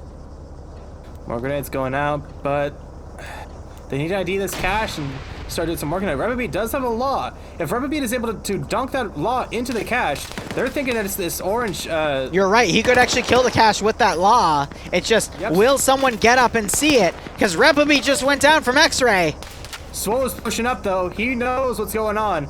He's going to deal with this himself, and he's going to find the back of G-Legs' head. Oh my god. G-Legs still managing to get a kill right there. No, I think that was Falcon. Repabeat wakes back up. 2 minutes. Oh god, my heart's racing. Falcon's getting... Falcon now drawing fire from that marksman group. Nim is down. Swola coming around, but Swola gets the kill. Superior PvP tactics of run circles around them. Falcon has a PKM, tries to put some shots on Swola here. It is neck and neck. Swola returning fire and gets the kill on Falcon. That's GG. That's GG. That is GG. Nimia got taken out probably by the marksman as well. Let's check some kill counts while we still have a couple minutes. Oh my god, that was great. SO Dream. Chat, what'd you think about that? That was actually really fucking close. Credit for causing panic and some assists. Stathenberger is on 1. I think he also got the he got a vehicle, it says as well. Swole is on 3. Cheese is on 2. Banks on 1. So pretty good efforts all around. I want to see the kill counts of Scandy. That was a great first round. By the way, guys, this is only round 1 of Friday Night Fights. We still have 2 rounds of PvP. We'll jump down to listen in the intermission phase between rounds 1 and 2. And I'm going to run a few ads because I need to go get some water and maybe get a quick thing to eat. So, hope you enjoyed this round. We'll be back for round 2 as this one wraps up through time. We've got X-Ray actually firing at Fred here. They managed to catch the blue 4 marksman opposition. He's just standing there. Yeah, he's saluting them, knowing that it's game over. Hit me, hit me. Stop trying to hit me and hit me. He's returning fire. Now he's blind firing. Fred trying to just do the send up because he knows it's over. Yep. Good on him. Yeah. There it is, Op4's official victory, and that is GG. Hey, Lucas, long time no see. Great round from the beginning. Lots of great tactics from both sides. Great great sportsmanship. I really like this round because it was back and forth for the entirety of it. No one had a clear advantage till the very end. That is the type of round you want to see in Friday Night Fights because it always keeps you guessing. So really good first round to start with. Let's go back downstairs. Wait. What do I have to get back in the basement? What'd I do? Send in GOAT Team 6. In the basement right now. Up for it. Hold on, Schmidt, go ahead. Can I just say something, Fred? I personally think it's very poor behavior, especially of a community manager, to go ahead and teabag someone, especially when your whole section just got blown up by 2 men and you lost the game. Just want to get that out there. What the fuck? Strong effort. Right. Break, ladies and gentlemen. Alright, real quick. Let me put us in intermission right here. A few things I want to say right now. I'll let them speak. Let me get my slot. Just a quick one. There's a few complaints that came in over radio use in that round. I just want to address something very quickly for everyone. When it comes to finding a dead body and stealing... Alright, real quick. I'm in 3D. Thanks for the 5 gift subs. If you got a gift sub from I'm in 3D, make sure you thank him. Otherwise, I hope you keep enjoying the operations, and I hope you get a kick out of this FNF stream. I'll be back in a few minutes. Just to sit there and listen, because then you gain information and then you know what they're doing. What is not okay is to start screaming and shouting down the enemy radio and generally trying to be annoying. You can jam a radio by talking at normal voice level when someone else is trying to talk. You don't have to scream and shout. It's very upsetting for some people, and it's very irritating. It's not necessary, and it's not what we would expect from people who are playing. So, stop it. There we go. Right. Let's have a look. Okay, so that's addressed. That's lovely. What else do we have to address? The poll. As you all have seen in the announcements, Nemesis has been putting out his polls for you guys to do. Please go and do them. It's really useful information. Some questions may not seem very poignant to you, but believe me, it is important for those that you can to respond to them, because it is information gathered that we can actually use to help work out where to drive the event and help deliver an event that you guys will enjoy more as well, which is what we aim to achieve. For all CLs, there is a CL meeting after the EU event. Depending on the time we finish, we may have a short break before we go into it, but there will be a CL meeting tonight. So for all of you who have feedback, good, bad, or anything you think that staff should know about, give it to your CLs, then to present to us at the meeting itself. Let's get some numbers. 4IB, how many have you got? Should be 15. Wonderful. UPSC? 14. 13. We're 14, sorry. Zeus?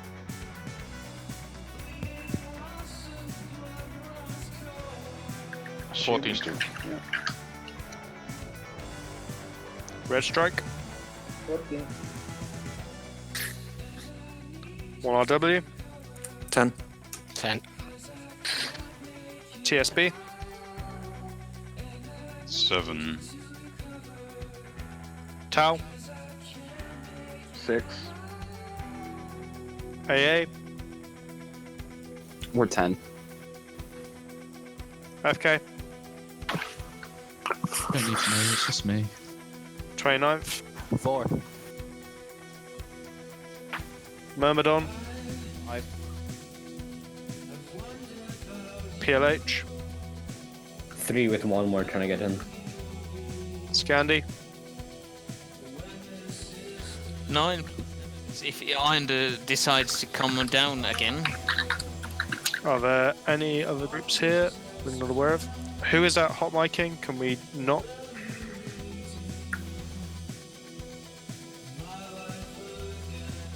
Cool, right, let's have a look. Attack, defend, blue 4 attacking with a 15% blue 4 advantage. What was that, sorry? Okay. Let's have a look. Do we have any volunteers for any groups that would like to take leadership at this stage? Just say the name of your group. I'm a centaur, but I would like to take R4. Cool. If you want to jump on Op4, do we have a volunteer for Blue 4? You can't CO twice in the same segment. No, you can't CO twice in the same thing, I'm afraid. Sorry, buddy. Do we have anyone interested in taking leadership?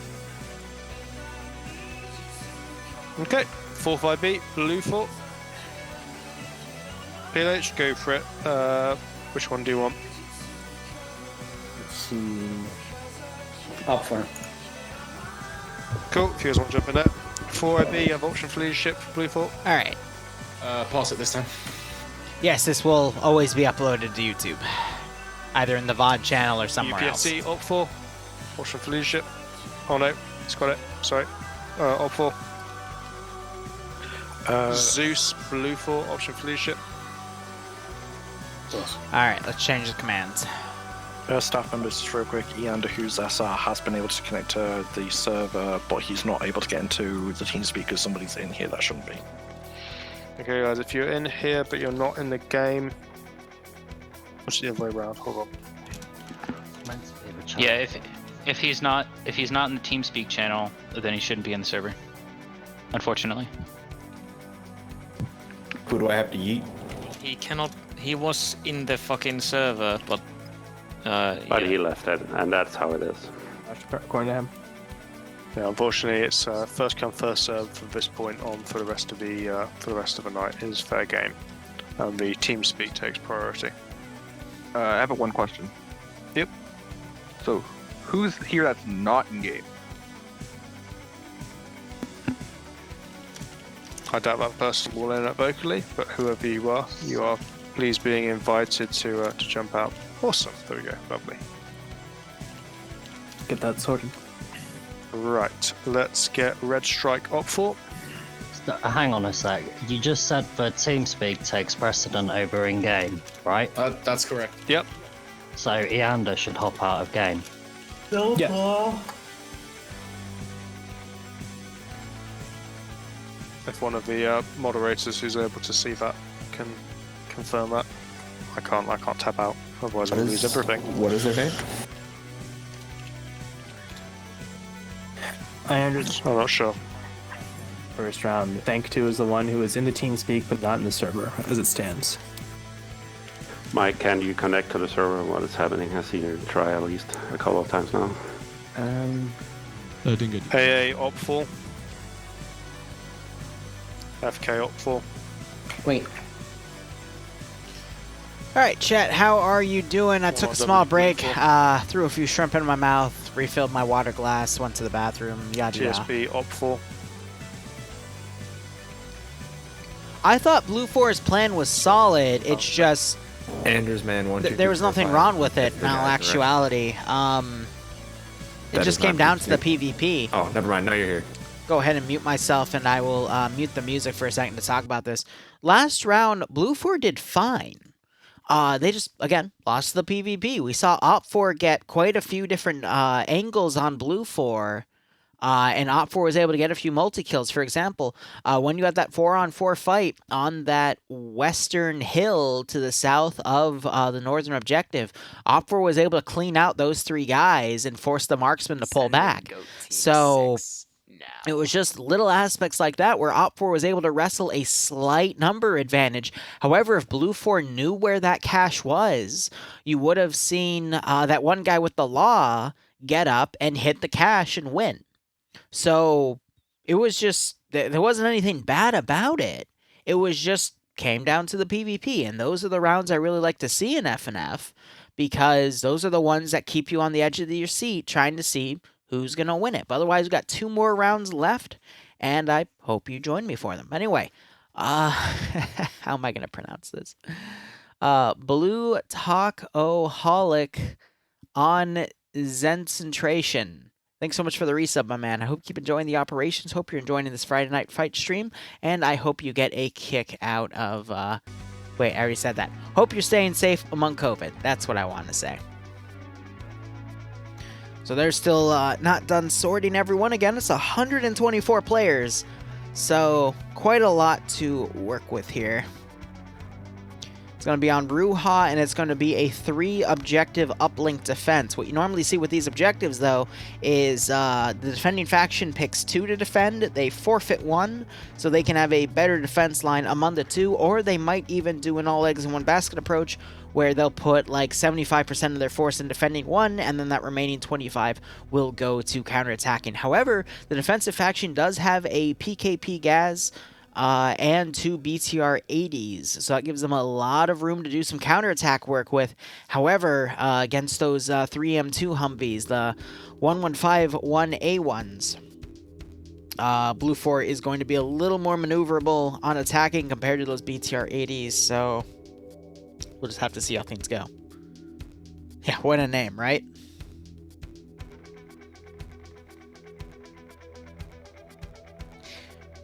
Yeah, Lord, I don't have any control or management over how FNF does their policies for people that are in server but not in TeamSpeak and vice versa, so... shrug. Again, it's not a community I am in any sort of moderating position from. I'm just here to spectate for it. give good PvP commentary with Barbin, and, you know, advertise for them when they need to, you know, fill up membership slots.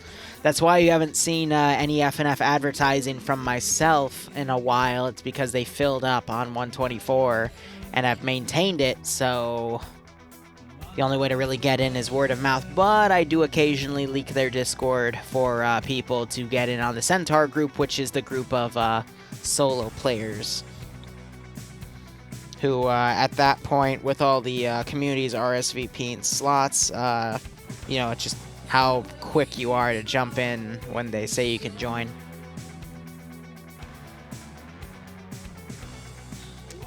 Collins, I am sorry to hear that, but hey, round 3, usually there is room, so I hope you are able to get into there. But otherwise, looks to be 63 versus 51, a over 10, that's 11 people actually on Blue 4 for that number advantage. We'll see if Blue 4 is able to maintain it. So FNF, I would say the amount of players that show up is anywhere from 130 to 140. Today it was 132. So there was 8 players that weren't able to play round 1. And that's again why they've asked me to stop advertising for them. In the past we'd have an exclamation point FNF command. Hence why I don't advertise for them. FNF usually get 150 players. You're saying viewers now. I'm gonna be honest with you guys here. Let me mute myself again. Guys, I stream from the OBS plugins. I have no idea how many people are watching at any given time. So if you say there's 150 people watching, I'll believe you, but I don't know. I've never cared how many people watch the YouTube videos or the Twitch streams. I do it because no one else does.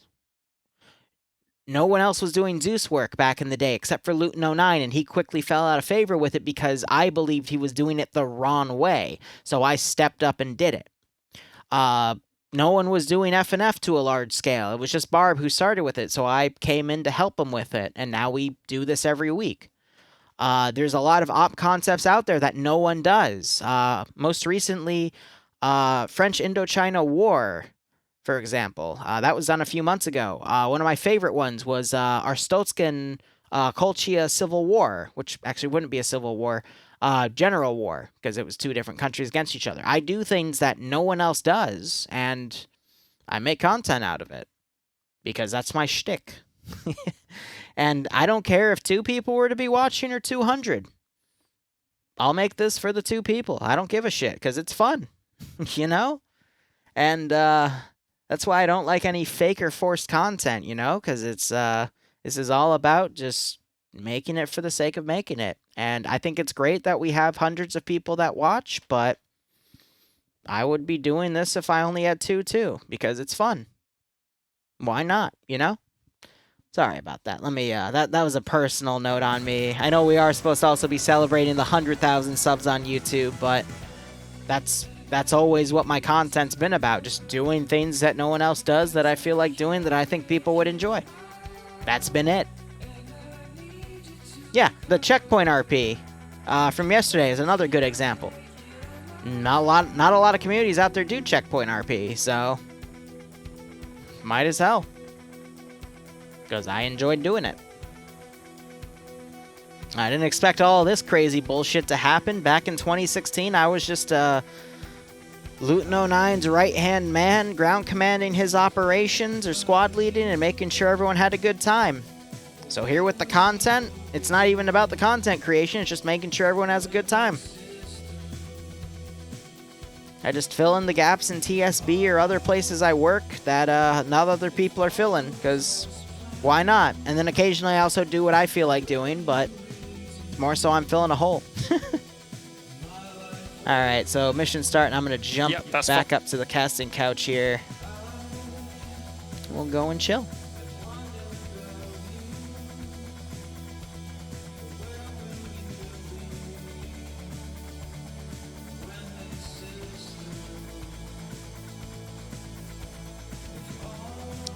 The loading screen's stuck. Oh well.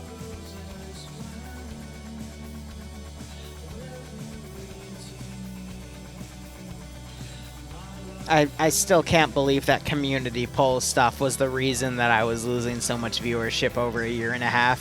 Perkle!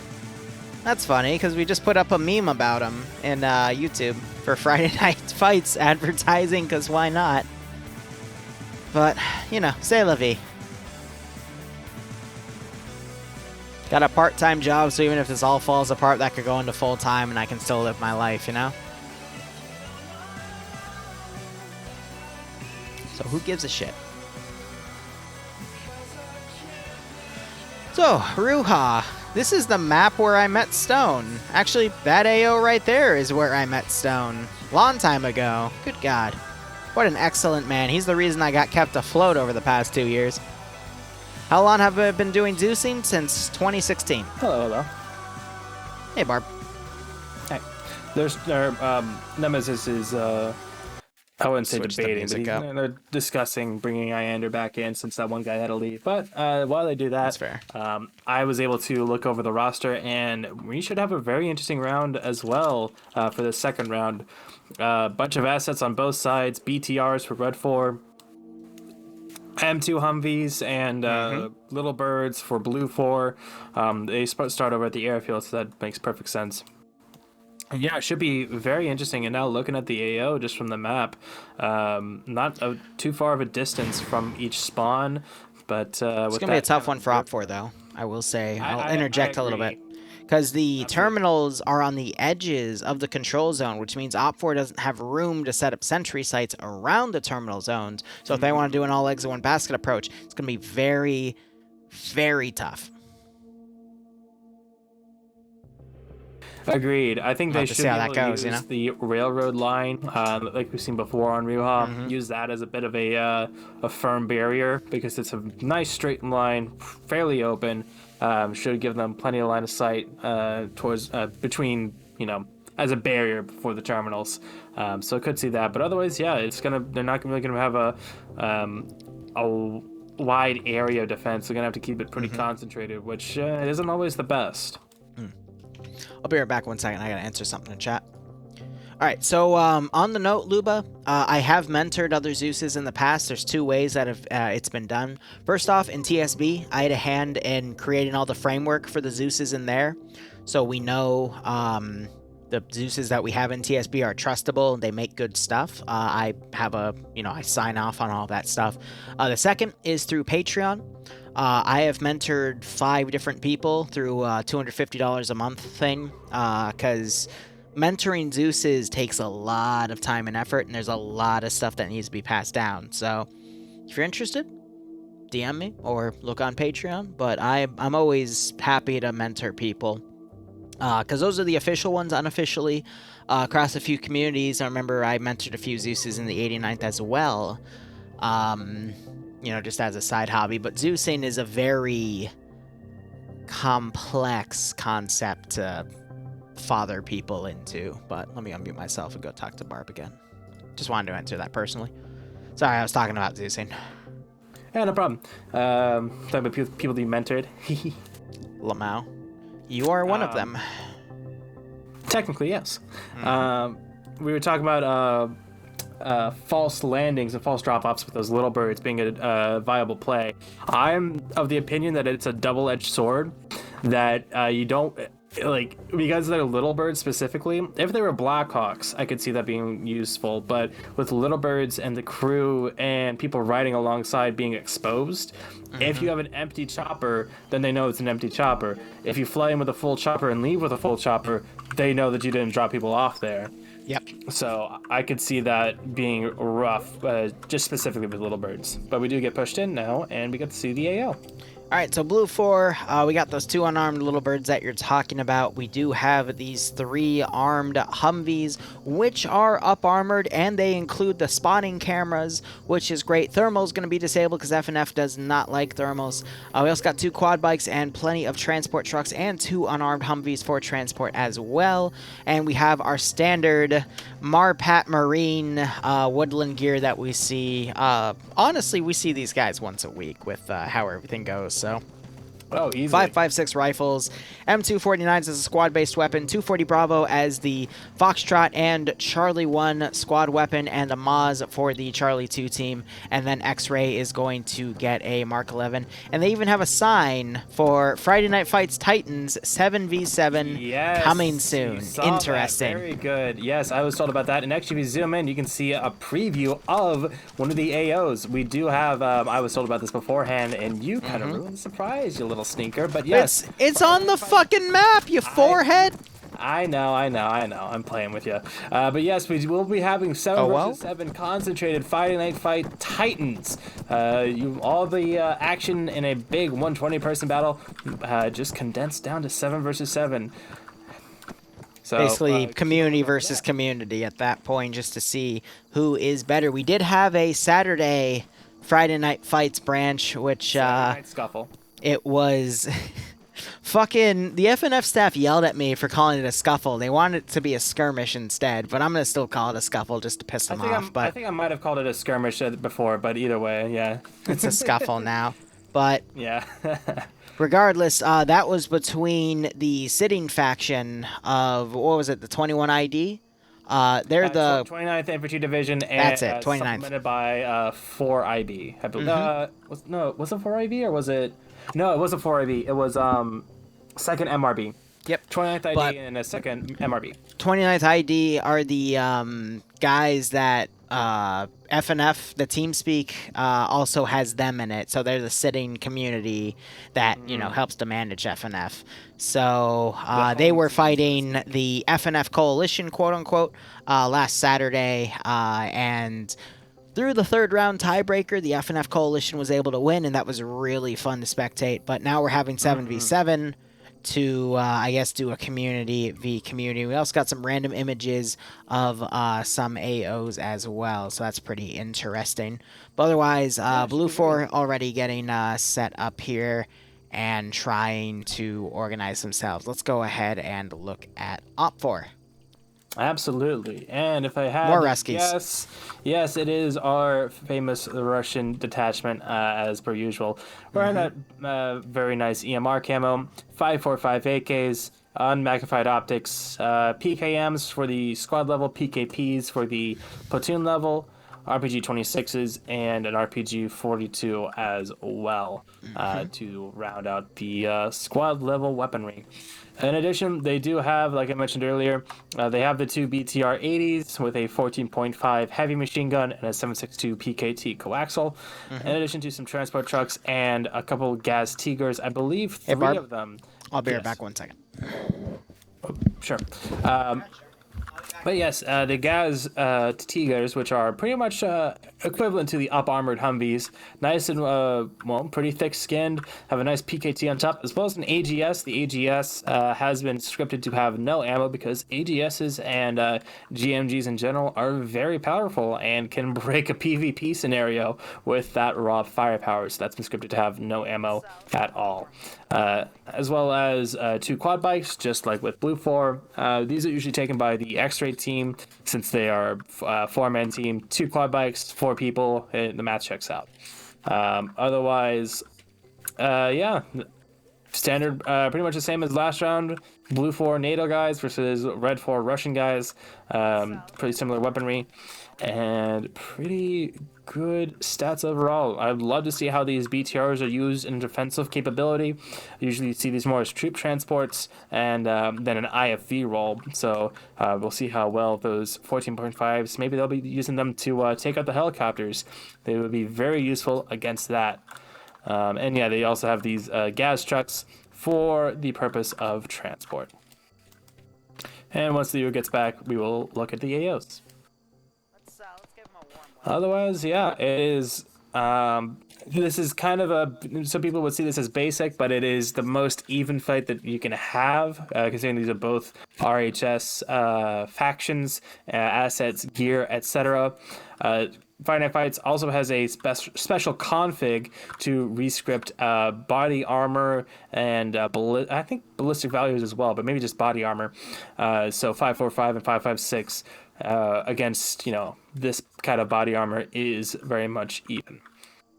In addition, those PKTs should be very useful as a Humvee analog, useful for transporting a small fire team around and being some mobile firepower for pursuing teams, helicopters, that kind of thing.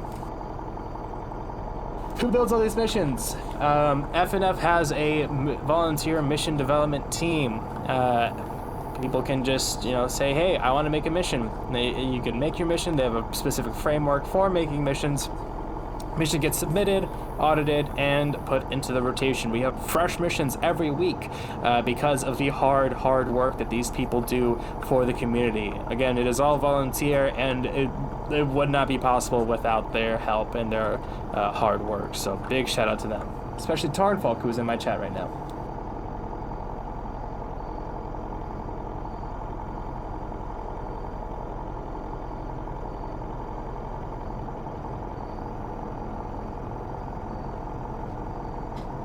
So, going back to Blue 4 for a second. Sorry about that. Those little birds have the benches on the side, so they will be able to transport a good squad's worth of people. I think 8 total, so 3 on each of the benches, 1 in the back, and then 1 in the co-pilot seat.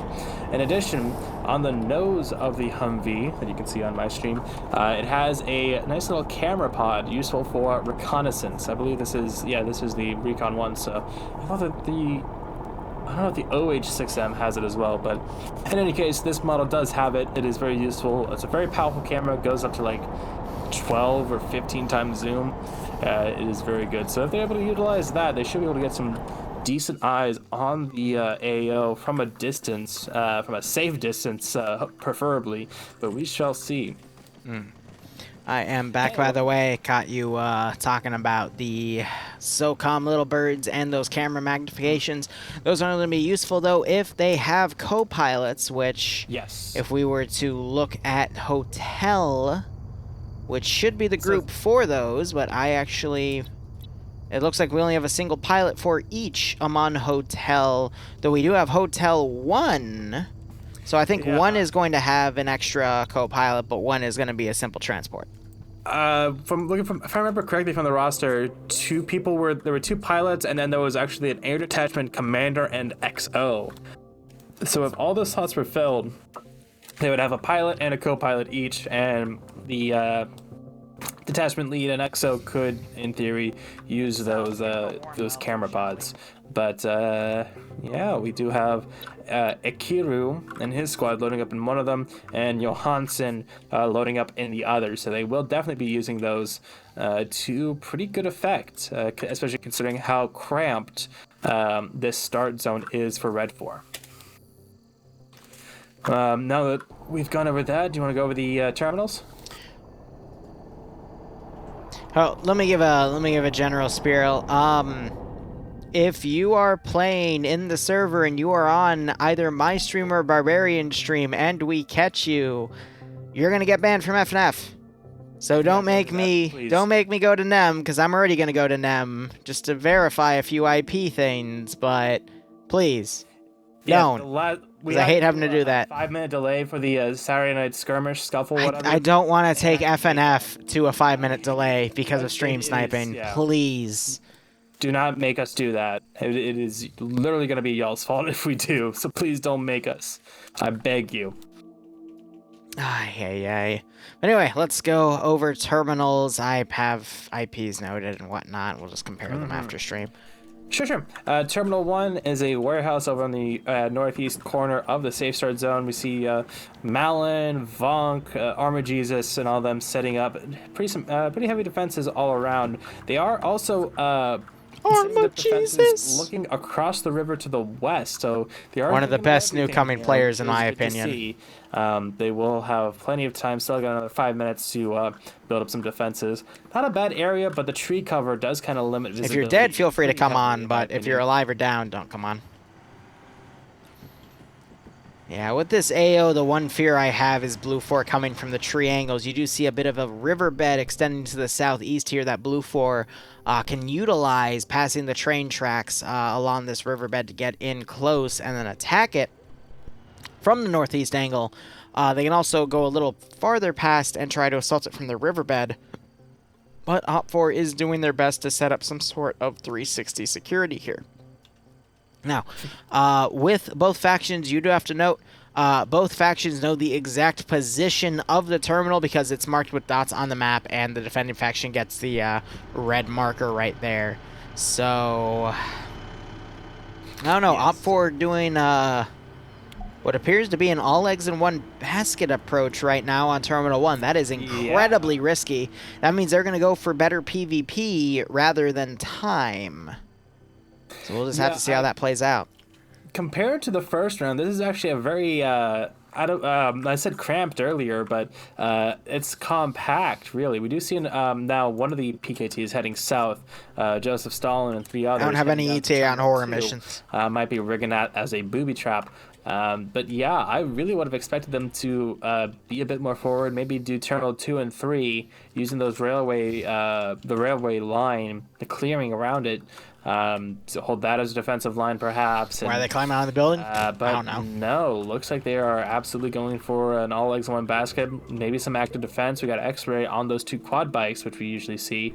But otherwise, yeah, that is surprising to say the least. Then we have Charlie 1 in the Gaz. They're going to potentially try to go for a counterattack here on the southern side, but yeah, Terminal 2, Terminal 3 in a little shack in the middle of nowhere, and Terminal 2, which is on the rail crossing, both being abandoned. I'm really surprised there's no explosive traps being put down, as you said earlier, because terminals are the easiest way to put explosive traps down, because all you have to do is put the charge down, wait for the pop-up, and then dead it. Yeah, that's what I thought that Gaz was going to be doing, that Charlie 1 Gaz down to the south. I thought that might be setting up something down there, but no, it looks like that might be just going for that active defense that we saw utilized in the first round, but nowhere near to the extent that we saw before. Both BTRs over here, a few people in each, but really just, I mean, don't disarm a Jesus, he will kick your ass. Bring this out, but it's I don't know how to feel about this, honestly. One thing I want to know, though, Barbarian, is how many guys Guy Fieri on Op4 is going to send to Flavor Town tonight in round 2 of EUFNF. He is a medic, though, so probably only 1, maybe 2 tops, but we'll have to see how things go. Now I'm just imagining Guy Fieri tapping a syringe filled with barbecue sauce and putting it into someone to wake him up. That is called epinephrine, my friend. I don't know what. I'm not diabetic, but I don't think that's what epinephrine looks like. I will say this though, Blue 4 I think are gonna do a large amount of air cav here. They have both Hueys set up, filled nearly to the brim here. One at +6, one at +8, but they still have 2 additional squads here waiting to deploy. So I think Blue 4 is gonna go for a very quick rush strategy, which is not going to play to Op4's favor here, because Op4 is doing an eggs in one basket strategy, which means there's no way in hell this is going to go down to the clock. So EU2, probably going to be a quicker round, but we'll have to see how these BTR-80s are utilized to hopefully slow down Blue 4's advance. That 250 7.62 round magazine for that coax gun is going to be really effective, but those 50 round 14.5 millimeters are going to be absolutely devastating if they manage to catch a little bird out of position. I'm absolutely with you. I think that Red 4's strategy here, kind of condensing their defenses, just again looking at the defensive lines they've built, very impressive and very encompassing. Watching all kinds of directions coming in. I think that's actually going to be the best counter against a rush, is have everyone in one place. Yeah, even that gas at the south has come back, and so they're going to be all pretty much all together. So that's definitely going to be able to counter that rush as best as they can.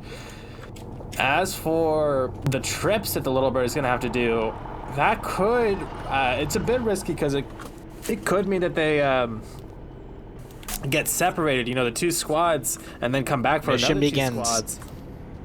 Could mean that in between those trips, they could be counterattacked and taken out. Mission has started. So Op4, yep, Op4 rushing a group up from the Terminal 1 site. They're going to try to garrison this town here. Unarmed Vict also charging up here, but again, Op4, as you said earlier, are really investing in holding everything around Terminal 1. What do you see? You mean just in regards to this? I mean, no, this is good. This is that active defense that I was kind of hoping to see, but nowhere near as active as I thought they would be. The X-Ray squad moving out to get trying to get early eyes on, that's par for the course. They're doing a good job in hiding their quad bikes, but I feel like they really need to try and go further. They have another, like, 20 clicks or something. No, sorry, 2 clicks. I'm thinking, I'm getting my map markers mixed up. But yeah, they still have about a click, 2 clicks before the enemy base, so they still have plenty of breathing room to push out a little bit further, just in a very, not passive, but patient recon role, holding their fire, getting the information out, and relaying that to the higher command structure. I don't know. I feel like they're stunting themselves a little bit. They've gone across the tracks now, and they're pushing out to this little peninsula of forest over here by marker 22. And yeah, the other team is garrisoning this town a little bit to their north. We'll say Op4 sending both, all 3 armed Hueys, 2 quad bikes, and a transport truck down on the south. Little Birds appear to be going on the southern side, outside of the map, to potentially maneuver somewhere to the west or northwest of the terminals. I don't know where they're going to deploy yet, but if they manage to try to attack Terminal 1 as the rest of the force goes for something like Terminal 2, Op4 is going to have the advantage here because they're going to be focusing all eggs in one basket on Terminal 1. They're going to be able to take 100% of their force to fight about 40% of Blue force here, whittle them down, take them out, and then they might be able to then repel the other half of Blue force, despite Blue 4 having 11 people over Op4's numbers. So we'll have to see how that goes, but at that point, the only person to blame is Blue 4 for that strategy. But again, we're getting into a situation where you can't really fault either side for the win or loss. It's just the tactics. But Blue 4 deploying those forces way outside the AO. That is at least 2 to 3 clicks away. They're playing this incredibly safe for this 50-minute round. I think the next time those... Here, let me explain why. Those guys are going to get eyes on. They're going to start coming into the AO, and then the Little Birds, when they go back to pick up the other 2 groups of infantry and put them in, they're going to bring them in where Blue 4 is moving. That way they know it is safe. So I get why they're doing that. That lets them get some eyes on the ground and have them start moving into the terminal sites, only for the Little Birds to deploy the next wave of infantry right on top of them. So actually that's really smart, because it still keeps them all completed. Cross in my chat had that exact same idea. He posed that to me. I'm thinking, now that they are kind of moving out, I was of the opinion that they're going to stay...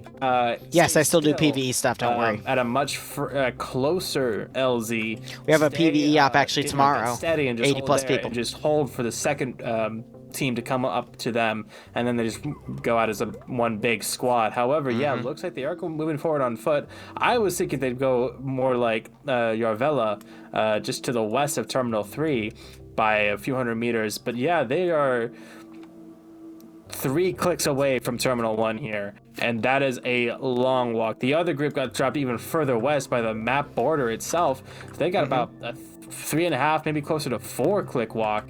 That is... Whew.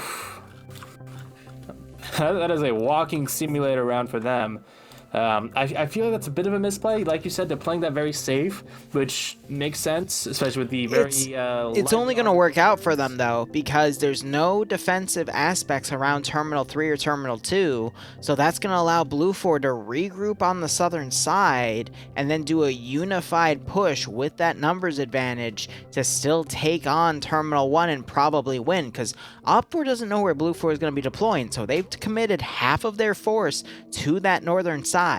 So if Blue 4 attacks the southern side, which is only half of Op4's forces, that's going to force the northern half to come down and assist in defense, creating A hole, and B, a stagnated defense, because Blue 4 might have already gotten a few easy licks in, and I could see Blue 4 just steamrolling this AO. The one concern with how far Blue 4 has been deploying their forces is they're treating this extremely cautiously. So that could still give Op4 the time advantage, because these are 50-minute rounds plus the 15-minute safe start, which means this ends at 1 hour and 5 minutes. I've got my map open, which is why I state that. Op4 could still get the time advantage and just need to hold for that long amount of time because Blue 4 hasn't sufficiently done any helicopter recon to see that Terminal 2 and 3 are pretty exposed right now. So, yeah, who do we have commanded? All that is very sound, logical strategy. Lusod using versus these little birds the way they are, and I mean, thank goodness that there is no actual like patrol. We always call back to it, but that if they Redford were to do that 11117 kind of rushing patrol thing way far out, they would find this group here down at the Varho Hotel, and they would catch them out, know where they are, and it would ruin this entire plan. Because, these two, almost like halves at this point of Blue 4 are very much separated. Okay, sorry. But yeah, if Red 4 were to be more aggressive in this scenario, Blue 4 would be completely screwed over by their own tactics. And I think that the longer this goes on, Red 4 is going to be much more willing to commit to... you good, Lord. Just DM me about it later. Or to even doing a fix... Because I don't even remember, but I'm drunk right now. So. We do see those 2 BTRs on the other side of the river now going west. So I think they've predicted this, that they've gone far south and are behind their lines now. We actually also have X-Ray, who's pushed up a considerable amount. Actually, no, they're still in that same peninsula, but they're only about a click or so away from Blue 4's position. They don't hear those helicopters from their position. They shouldn't, at least. But the point of what I was saying earlier is, like, the longer that this goes on, Red 4 is going to recognize that they don't have enough time to maneuver once they attack. Say they have 25 minutes left. You mean Blue 4? Start their attack. Red 4 is defending. Yeah, no, but I mean, like, Red 4 won't have, is going to commit to a counterplay. They're not going to, how do I put this? Red's only going to commit to a counterplay, though, if Blue 4 advances, but Blue 4 is playing this incredibly cautious because they think Op 4 is a lot more spread out than they actually are. This is one of the biggest issues we see in FNF, is the attacking faction does not do proper recon, they just assume. And then from there, everything falls apart because they assumed. Yeah, and that's kind of why I want that active defense, but like... You're not going to see an active defense here because no. Blue 4 is going to get stalled out for at least another 5 to 10 minutes. That's going to eat up the clock. And Op 4 doesn't need to do it at that point because that's half the time gone for the round.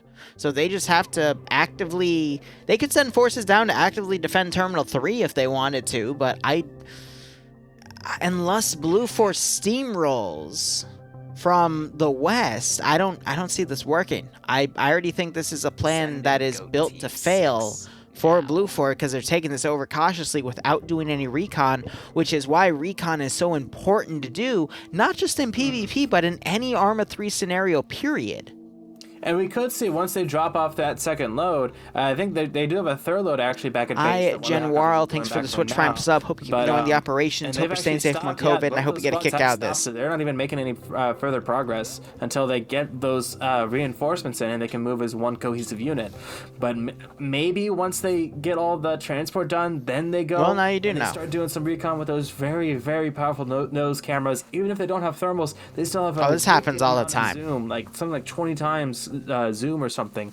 So I could see that maybe happening once they get everyone deployed and mobilized, start doing that recon when there's not as much risk to those little birds moving around and flying over the AO. But we're already almost 10 minutes in, and there hasn't been much movement from the attacking side. I don't know. Blue 4 is still deploying because they still have units in spawn and the little birds are coming back to pick them up. They haven't moved, Blue 4's infantry on the ground hasn't moved that much. We've got a bit of a recon element trying to maneuver past the landing sites into Overwatch on Terminal 3 and Terminal 1, but they are still a good click and a half away from either position. Blue 4, meanwhile, on the southern side are trying to overwatch. We do see a few Op 4 guys trying to trickle around to see where Blue 4 is coming from, but Blue 4 still needs a good 5 minutes to deploy, and that's 15 out of the 50 minutes, so that leaves 35 minutes to take all 3 terminal sites. that's really tough to do, considering Op4 does still have those 2 BTR-80s that could easily come up and stop, just stem a few minutes from Blue 4's advance. So I really don't like Blue 4's plan here. I think they are taking this way too cautious. If this was an OFCRA round, for example, which I commentate on Thursdays, where they get 2 hours per round, I could see this.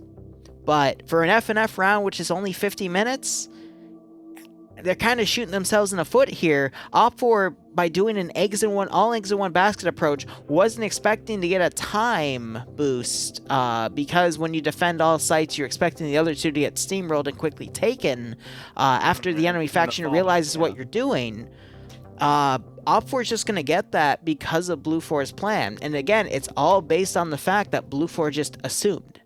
You always want to do recon, even if it costs you 5, maybe 10 minutes. Just fly a little bird over. Sorry to interrupt you, but Fred, who he went off from the X-ray detachment, he's taking fire from the south, from Forge and some of the other guys from Scandian who are along with them. So, first shots have been fired now.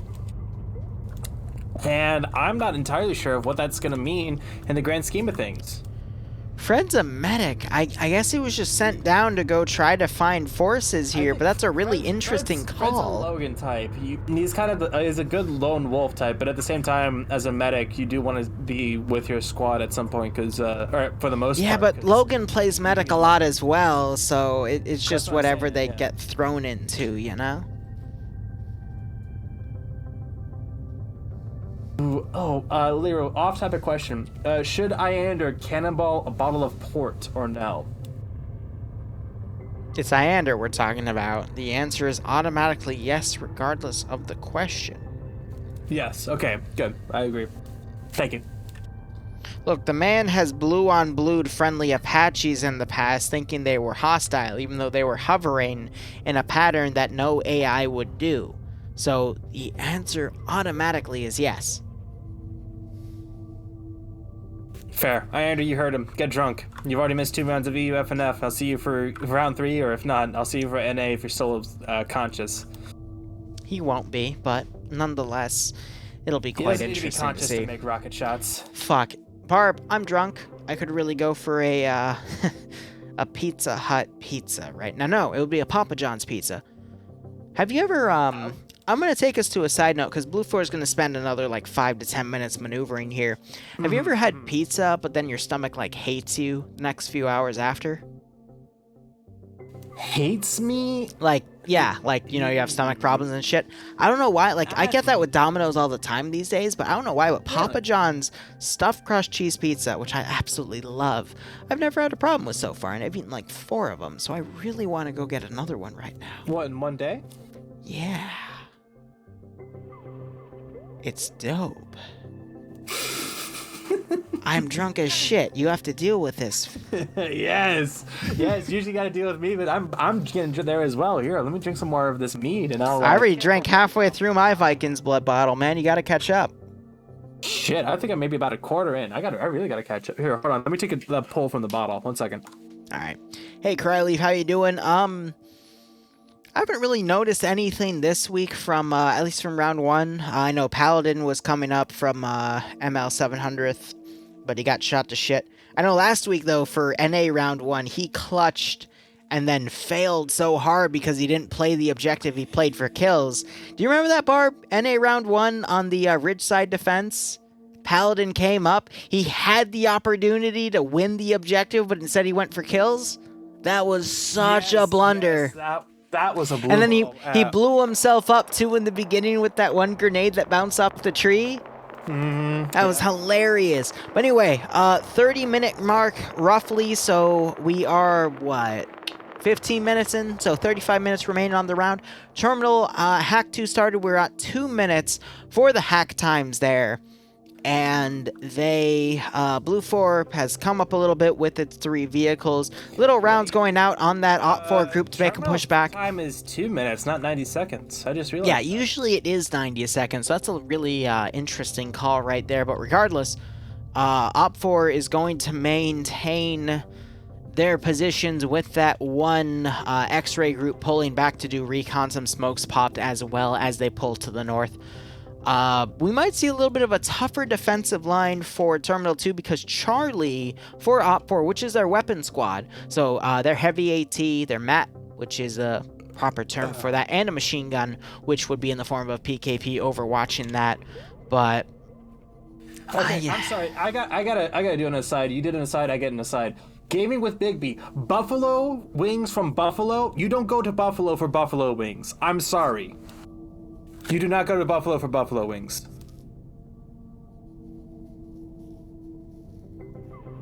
I'm gonna say it. You can make buffalo wings. You know, I'm gonna be honest. So Bloodwing and we're gonna get a mortgage in 4 months, for $500,000. We're gonna pay off a fifth of it on the down payment, and then pay that off for the rest for a townhouse. I want to go into mead making when we get it. Go into gardening when I get it, indoor gardening specifically, and culinary stuff. So I will show you how to make the best fucking buffalo wild wings ever. Oh, because I have a blend for it. I can make some great wings, dude. I have this great recipe. Wings are I have amazing. A fryer. I have a great oven recipe for oven baked wings that are the crunchiest and most delectable wings you've ever had. Even better than like a traditional deep fried recipe. Barb, come over, man. We'll make them. Absolutely. We'll shoot a video on it. We'll sleep with each other after. It'll be great. Yeah, dude. Wait. Obviously. You're horny. Terminal 2 hack complete on the southern side. That was that explosion right there. Little Bird now coming around to try to do recon. Op 4 responding by firing at it with Alpha 1's squad leader. No, I rectify that. That is Coda on the Gaz trying to fire up at that Little Bird. And...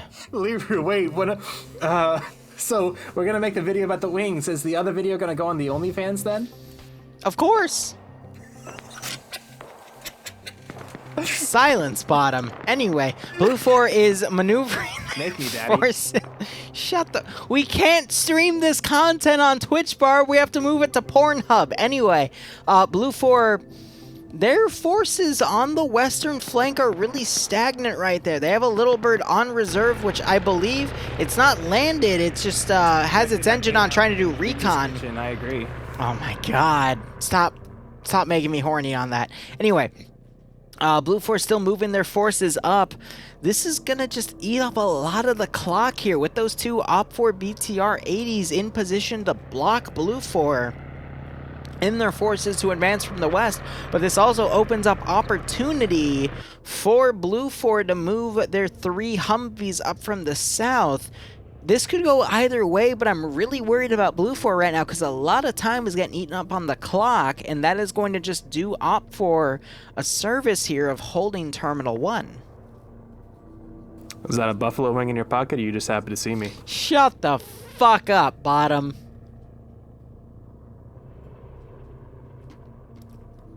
I'm only drinking because I got 100k subs on YouTube, alright? That's the only reason why I'm drunk. Don't worry about it. Drinking before you saw that. Shut the fuck up. Dude, I literally woke up, checked my phone, and Bloodwind's like, oh my gosh, you hit 100k. And I'm like, what? And then I started day drinking.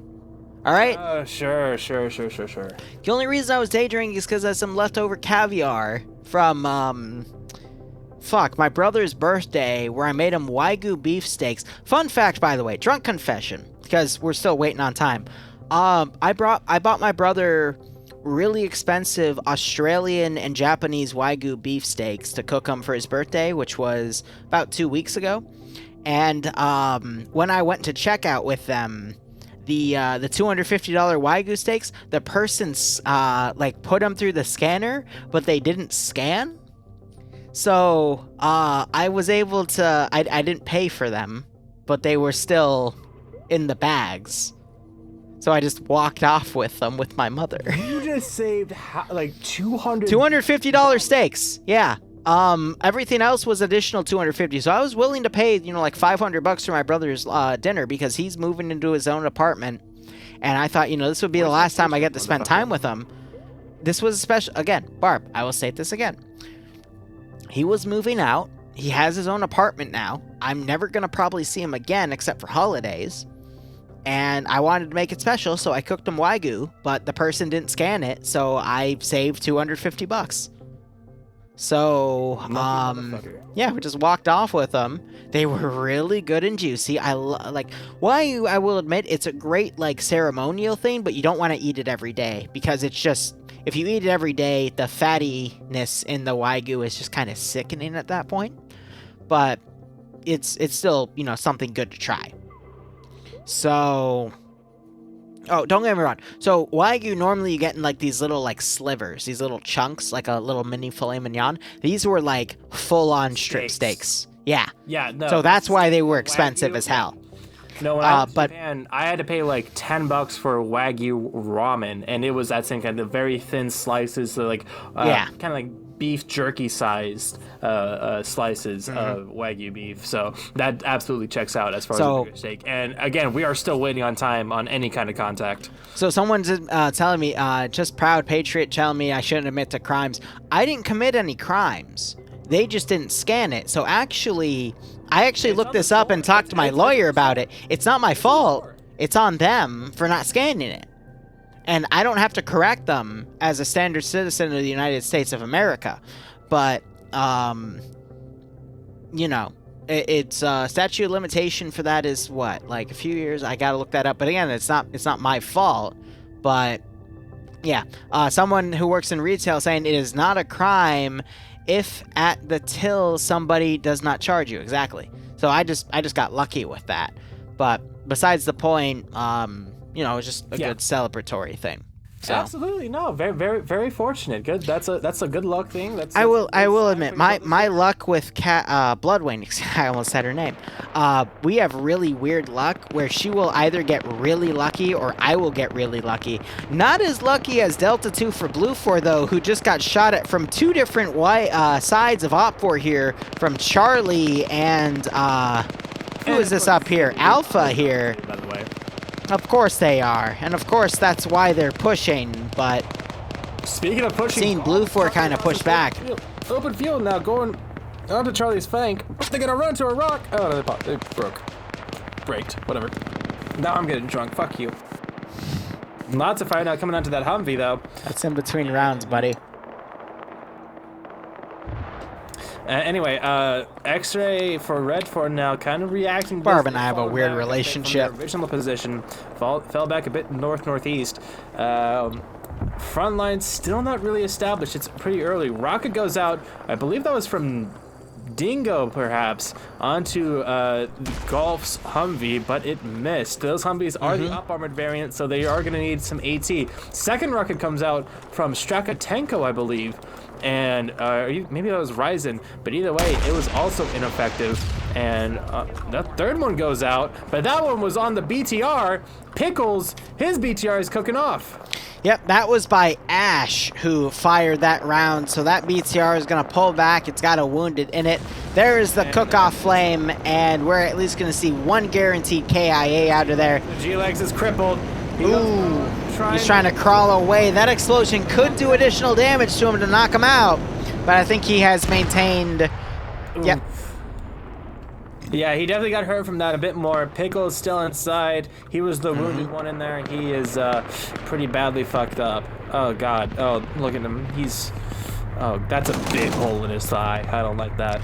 So we got Blue 4 Humvees coming from the south. They are firing on TSB members at Terminal 3. I fucking called this. Op 4 is going to pull a pseudo defense at Terminal 3 to help stall Blue 4 forces to help eat up on the clock. Blue 4 has a really good pincer maneuver going here, but I'm going to be honest, I don't think Blue 4 is going to be able to get these two terminals in time because of the amount of time that's already been eaten up on the clock. There is only 25 minutes remaining in this round. Half of the time has gone by because Blue 4 spent half the time maneuvering. I don't think they're going to get to Terminal 1 in time with the strength of how Op 4 is going. Also, yes, Barb and I have a fun relationship, and that's all I'm going to say about that. Save it for the Patreon or the OnlyFans, dude. The OnlyFans, definitely. I'm not going to say anything more. Daniel's gunner got shot. I was taking a Those drink. Humvees do also have a bit of an armored turret, but the head is still exposed. Daniel does fortunately wake back up, but he's going to get a bit of some band-aids and boo-boo kisses before he presses on.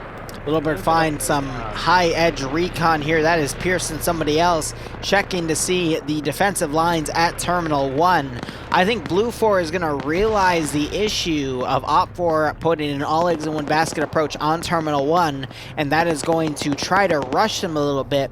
That opens them up to a little bit of mistakes, but we'll have to see how things go. We still have Moxbren trying to pick off Bert here, but Bert just blew Moxie away. Good old TSB trying to win a one-on-one with a bigger asset because the square hole is the square hole. It goes to the square hole. My fucking god, inside jokes. But we still have Blue 4 trying to push up forces into Terminal 3, but they're going to run into Op 4 forces. And this is an even fight here. We got TSB fighting, honestly, some names I don't recognize. Gaza goes down. Ghost 12 tries to cover for him as Tackleberry comes up. A newer group. This is a Czech group. Strike Red, I believe, is the name, but they are a Czech group. So we have some actual. Great to see more new groups. Absolutely. Yeah, because Bohemia Interactive is a Czech company, but I do like seeing PvP groups kind of blend in, because I know there's quite a few Czech groups in OFCRA that come in, so it's nice to see them potentially blend into FNF. But TSB holding strong here. Gazag is down, Malin is down. It's pretty even, but I think Blue 4 is going to be able to eventually stampede this position. But if Op 4 is able to hold another 5 minutes, I think they're going to be able to win this because of the sheer amount of forces defending Terminal 1. Admittedly, the western flank is going better than I expected for Blue 4. Like you said, they did push. Red 4 did push out a few individuals to try and hold off that advance to certain degrees of success. But with Malin down now, Heckfly, Vincent Ryzen under fire with superior numbers coming up against them. It will be a Pyrrhic movement for Red 4, but they are making great progress. I am interested to see Dead how Walker thanks for the 40-month resub. He was the the not gunner even of a that mental BTR that hospital. blew up. He opens up on Even during the train operation. Hope you get a kick out of this fight. He gets taken down, but Eriku, just on the other side of these bushes, heard those AK shots, comes around and gets the revenge kill. Great movement, great situational awareness from Eriku. And so ends G-Leg's poor life.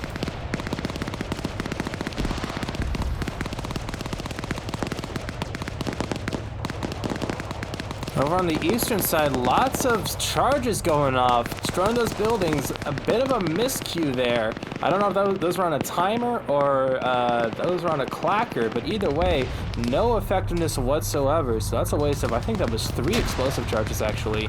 So that's unfortunate.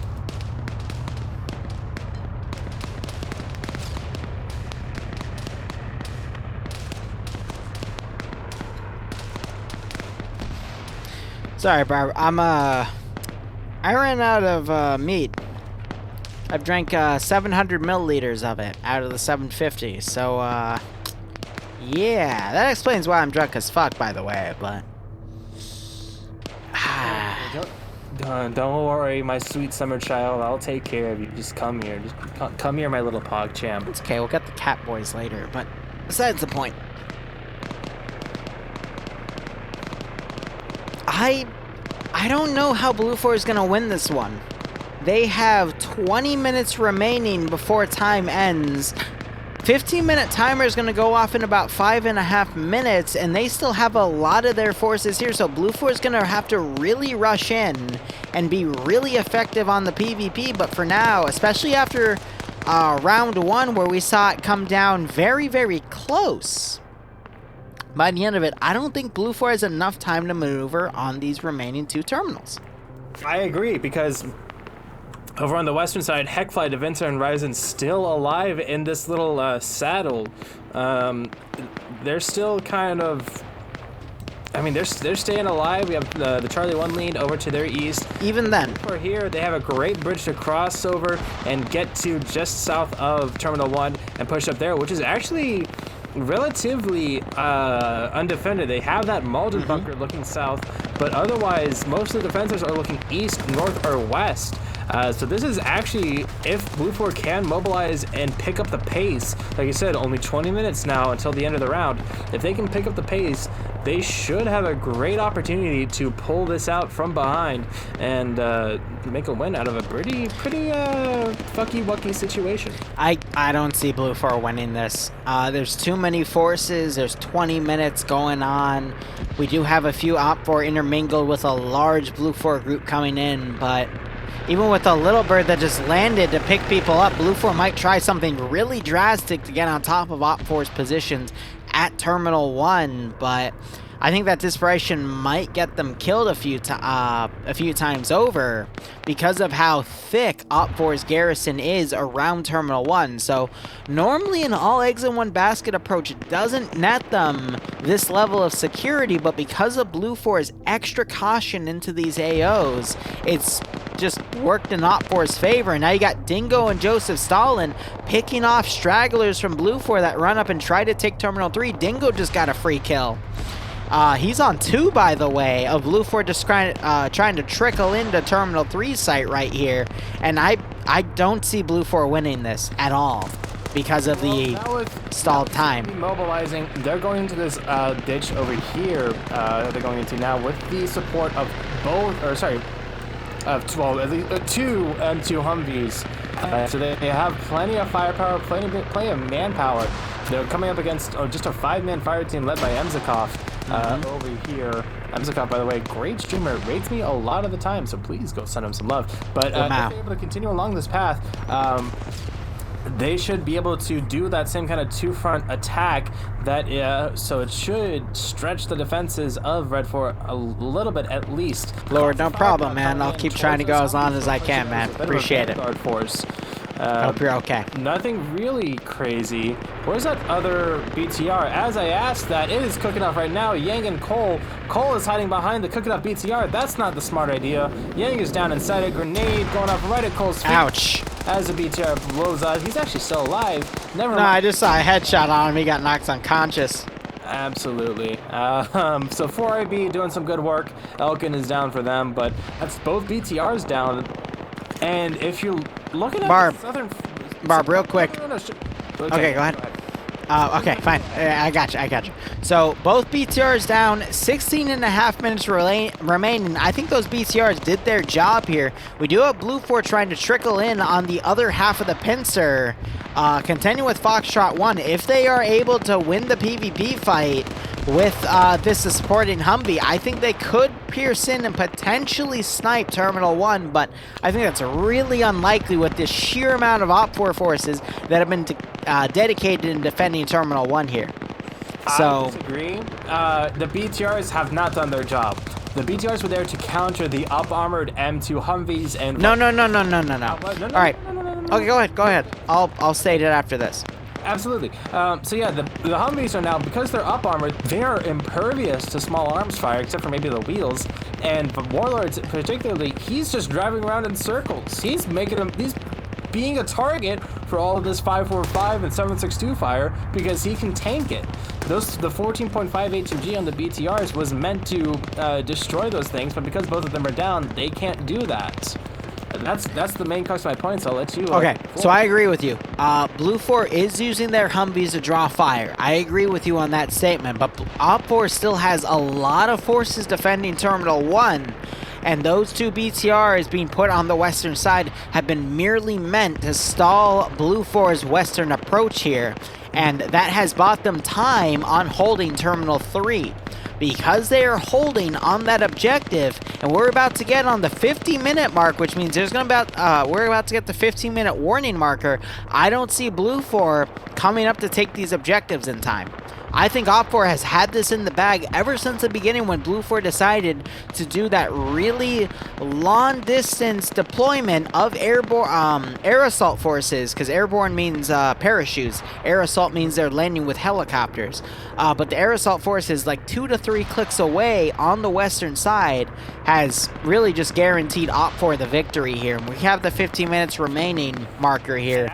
And I will walk back my point. 4AB, the same group that took down that other BTR, they got completely walked up on by King and his group of Armored Jesus, Tom, Flux, and Guy Fieri, sending them all as the great restaurant in the sky. As they're doing some work. So this western flank is not done yet, and the terminal 3 that's in this wood and the shack in the middle of the woods, Wawa, it is still intact. So there is still plenty of work to do. And honestly, I'm starting to agree with you. Looking at the map, there's still plenty of Red 4 and not a lot of Blue 4. Scandy is great, but even Scandy can only do so much, as I think they're now down to 4 or 5 remaining. Let me check. I'm going to be honest, I'm really surprised Hackfly and DaVinci are still alive. As I say that, Hackfly just got knocked unconscious. Yeah, but they've been able to hold Blue 4 for like 5 to 10 minutes here. A few forces able to delay the attacking faction. DaVinci just died, but they did their job. We're at 51 minutes, fucking below 15 before the timer ends. But Blue 4 is kind of rattled here. They got a pincer maneuver going on Terminal 1 and Terminal 3, but Op4's done a really good job of just holding these positions in general, because Blue 4 has been so slow in deploying their forces. Yeah, that really was just low. It wasn't even like they were slow in deploying them. It was like they deployed them quickly, but like 2.5 clicks away. Like, it was just too far. It completely was counterintuitive to the mobility that the Little Birds lent to this attacking force. I mean, of course, you don't want to land them right on top of everyone, but at the same time, land them a bit closer, as I'm pretty sure Johansson just took some damage. I heard that crunch of shit being shot out, so we'll see if he's able to maintain his altitude. But yeah, now we're down to about 13 minutes, 12 minutes and change, as 4IB on Blue 4, so I guess it got split up, but 4IB and Scandia are now coming out on the northeastern side of Terminal 1. They got the Czech guys actually to go up against, as Nemia and Collins might be coming into a bit of a duel here along the riverside. Both of them are on the flank. Nemia is a combat engineer and Collins is a machine gunner. So this could be an interesting fight, especially if Nemia decides to pull the pin on a satchel charge and throw it over in Collins' direction. But they gotta find each other first for that to happen.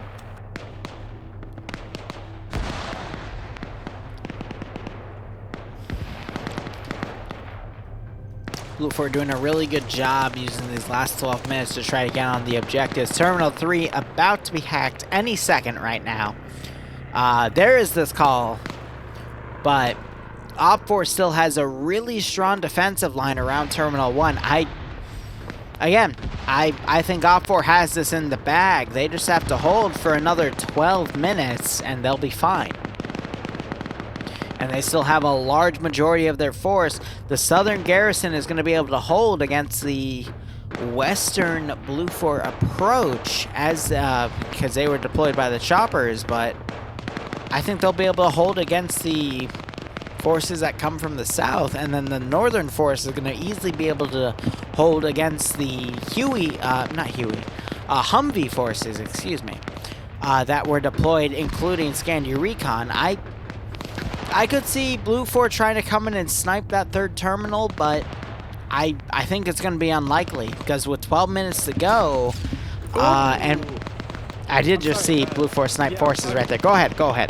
No, just a quick interjection. Buckets took a rocket to the face, and he is down, I think, for the count. He was also the medic, so that is rough here down the south side for Red 4 Charlie 2, but with just about 10 minutes and change left to go, I'm not going to say it's impossible, but with how thick of a nut Red 4 has built around here, I don't think Blue 4 is going to be able to crack it and get inside to the ooey gooey goodness of that terminal.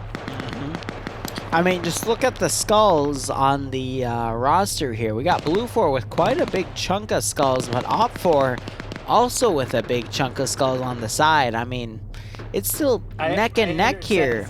Buckets is the closest you have, or he has to a rocket rival. So,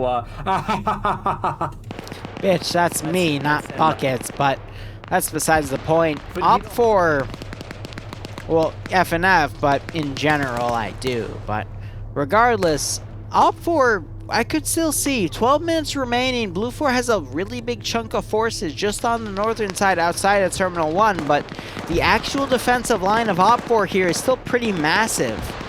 So, Blue 4 delivering enfilading fire from the east and the northeast could still get in here. As the last, the Terminal 3 site is taken.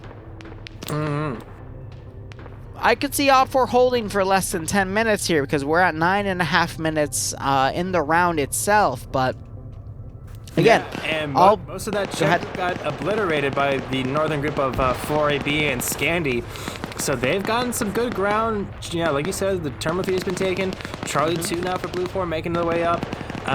It's getting tighter and tighter, and that's the way we like it here, but it might be a bit too tight. We have seen time and time again that Warlords has driven around to kind of scout out some of these fortified positions that Op 4 created, knowing that they're empty. It's going to be a matter of can Blue 4 capitalize on those positions, knowing that those positions are cleared, and that's going to be up to Blue 4. If Warlord is able to clear that. So Rocket goes out for a Warlord. Is a miss, though. Dodge. Yeah, he is just about that. You know, do they being incredibly invasive. They used it and it missed, so we'll see if they're able to scavenge some more. But otherwise, this is going to be really, really close. Because Op 4, they're on their last legs here, but 8 minutes remaining. And they still have a big chunk of forces that can hold. It's just going to be up to the PvP. This northern group right here of mainly 4IB guys that are about to breach in with Scandi Recon.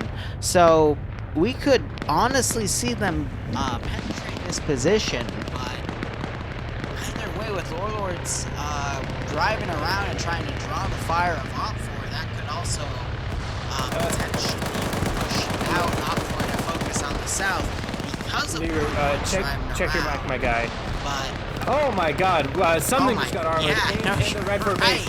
Dude, that oh my God! The little bird just kamikaze the truck. Did a kamikaze run. Liru, your mic, my guy. It got a little bit too far away. You sound like you're sorry, my bad. But Little Bird just came down and destroyed one of the transport cars. This has been a crazy fucking round too, mind you, with everything that's gone on. Op 4 is whittled down into a small group within Terminal 1. We could still see some crazy maneuvers that happen within the next 6.5 minutes, but... Cyber Charge goes out. Legal action just on the other side of this H barrier survives unscathed. What the fuck is going on, man? I think Scandi got wiped out as well. Yeah, Scandi's just down to Danny, Falcon, and Yanni Finn. Yep. By the way, it is Danny's birthday, by the way. Random fun fact. Oh, nice. Sorry about the mic. I just took it off for a second. I don't think with the 6 minutes left that Blue 4 is going to be able to get in. If they're able to get in and start the terminal, then overtime will be active, as long as the terminal is active. But they are all bandaging pretty heavily around the terminal. But you do have to recall, if they hack the terminal within the next 6 minutes and it goes in overtime, because the terminal is under an active hack, basically you just have 6 minutes here before Blue 4 can touch the mic. I could see it still happening, but Op 4 is probably going to set up a really tight defensive. You already see that in the warehouse where this terminal is. But a few grenades could easily clear them all out.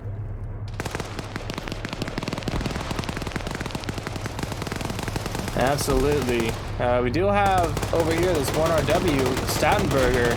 Not Stafenbay, but Stafenberger. He's actually got a great line of sight onto the terminal. He's taking down another one. I think actually two. Wow, he's taking down a couple, I think. Another satchel charge going off near the 4IB guys. As Red 4 X-Ray are kind of collapsing in from the north. Very interesting. I'm going to be honest with you. This is playing out as much as you'd expect from an all eggs in one basket approach. Op4 is on their last legs here, but thankfully because of Blue 4's plan, they're able to play into the clock. Indigo Fox just getting a kill off of someone that pushed up on his own. But if Op4 is able to hold for another less than 5 minutes, they'll be able to hold. And I'm actually really happy today with how close both rounds have been.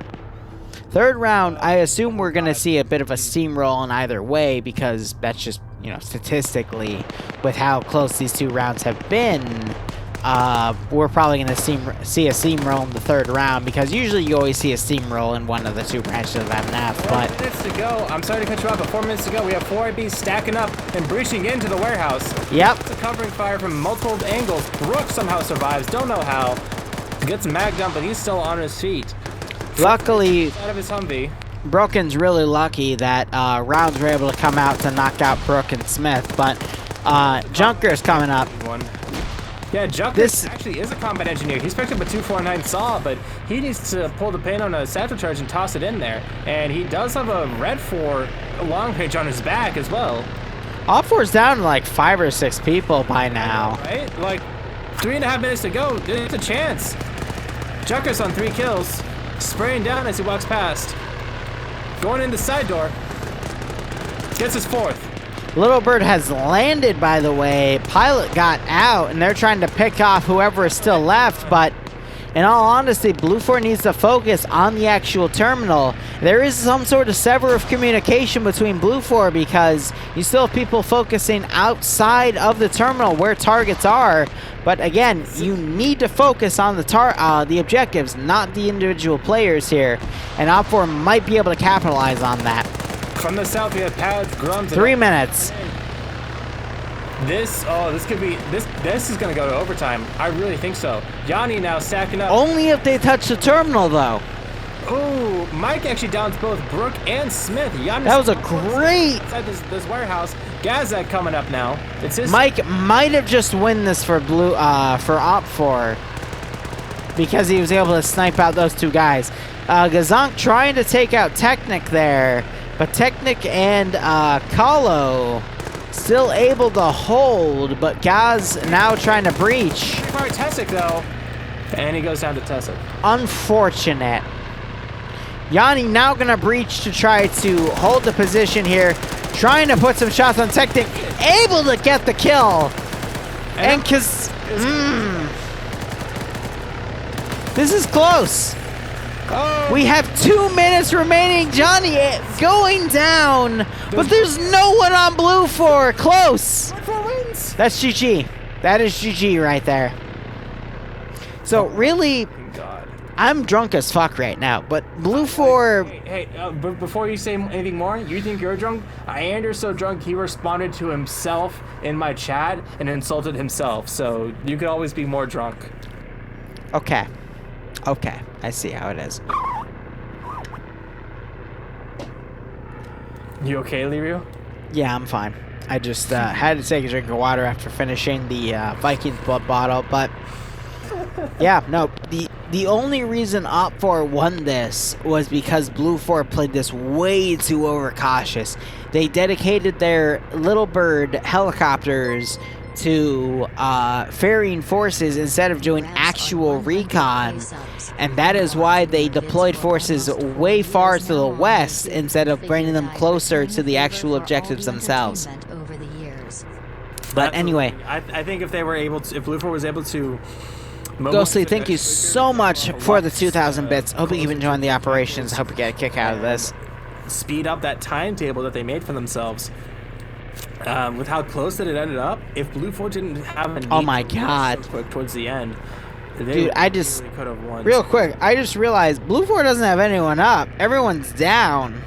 Yeah, there's also people. That's it. Just down. It's fucking GG. Holy fucking shit. Yeah, exactly. That's what I'm saying. And Fred has stolen the little bird. That's it. Himself. He's going on a joyride over to Blue 4 base to go. Yeah, X-Ray's stolen the fucking little bird, man. Holy fucking shit. But Blue 4, they played it cautious because they thought Op 4 was going to deploy evenly among those 3 AOs. There is the victory when Op 4 wins, and that is round 2 done with. So, Liru, I wish to be as drunk as you are. So I'm going to do something dumb. Are you ready? Barb, yes. When I move into the townhouse, you will always have a spot there, and we can sleep with each other. What? Yes, but no. I'm going to drink the rest of my Vikings blood as well, since I cannot be one-upped. I am going to go full. Buddy, I am out of Vikings blood right now. I drank all. I know. That's what I'm saying. You finished 750 mils. I can't stand. Fuck, I dropped. So I'm gonna. I know, dude. I know. I'm gonna get there right with you. Come watch my stream. I'm gonna chug about the last like 2/3 of this bottle in one go. So come watch me on my stream. He's on the multi-Twitch, by the way. If you want to watch him chug that bottle, I'm going to take a quick BRB break right now because I gotta pee. I rarely stream this drunk, but because we're at 100,000 subs, might as hell fucking celebrate, right? You can hear him chugging it. That's actually pretty disturbing. At least I'm sober enough to type in Twitch. From the YouTube, new air debt free dog. That is all of it. It was actually less than I thought because that bottle's pretty heavy actually, but that's all of it. Ooh. I still have about a glass left, but I'm gonna sip on that for the next round. But holy shit, I'm right there with you, buddy. Don't worry, we're gonna. I'll be BRB 1 second. We're gonna. Bro, I'm gonna go AFK 1 sec. I'll be back in a sec. Okay, buddy. I'm gonna hop back down to the operations room.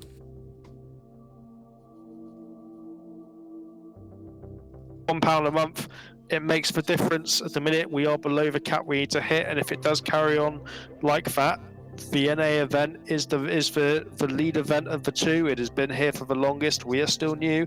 If we need to shut down one of the servers, it will be the EU one, and we'll have to use the NA one with a ton of latency, and no one will have any fun. So if we do have £1 a month to spare, please put it in the Patreon. It is greatly appreciated, and it does all go to a pool to keep our servers and TeamSpeak up and running. Yeah, £1 a month is not much, and if we all donate, we can all keep it going. Thank you to everyone who is donating. It is greatly appreciated. There are more rewards and stuff being thought up every day to give you guys as a thank you for your ongoing help. Okay, let's get our numbers. That should have given you all plenty of time to count up. 4IB, how many have you got? Wait, no, I'm just kidding. I'm prepared. 14. Good man. UPSC? Is this still Blue 4 attacking? Just for casters' purposes? I'll force it. It's a ratio. Left to left, right to right. Well, Upsy has 13. Man just bought some time to count his numbers. Yeah, yep. Yeah, UPSC? 13. Hello? The two guys who were told during the start of this event that they would be playing against each other, can you both slot into the leadership slots? Only the two guys who were specifically told to earlier. Zeus, how many have you got? Yeah, I think just to clarify, Op4 is the attacking. Roger, thank you. Zeus has 14. I said that. Yeah, sorry, I was distracted. Red Strike? 14. 1RW? 10. TSB? 7. Tau? 6. AA? I think we're 8. FK? It's only me. 29. Myrmidon. 5. PLH.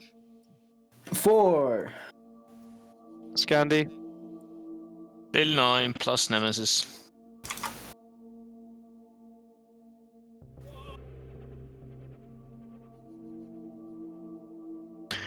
Okay, right.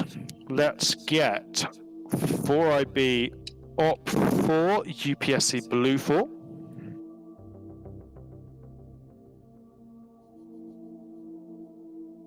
Zeus Op 4, Red Strike Blue 4. What's funny about that? Let's get 1RW Blue 4. Let's get Scandi Op 4. Scandi have been attacking all evening. Then let's get Scandi Blue 4. We've been Blue 4. Okay. Let's get AA Op 4. Jansen, can we have Charlie? Okay. FK Op 4. Sure thing. Nas, can you step up? I did it twice in a row. Nafs, if you want to squad lead, I can team lead. Someone else can take medic. I did it already. Can you team lead? Well, that's debatable. Let's get TSB Op 4.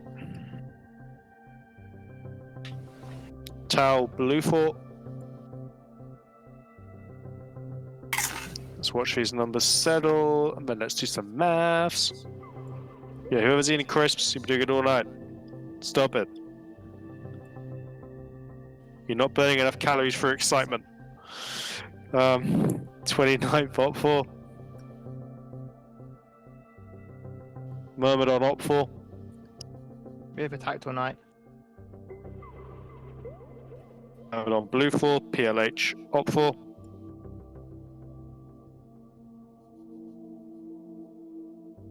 Let's see how those numbers settle us and see how we're looking.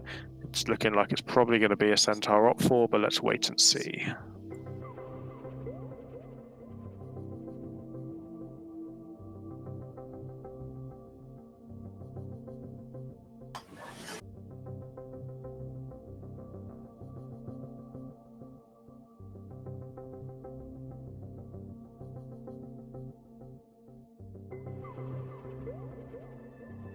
Okay, everyone make sure you're nice and slotted up, and we're going to go through and assume all grade players are center.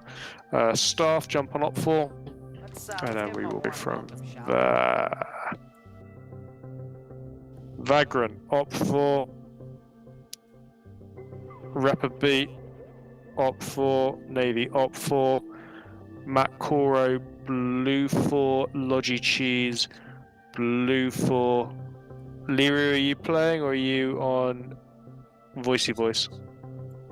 Liru's drunk as fuck. If he's not in spectator, then admin, please move him to spectator. Go Team 6. Roger that.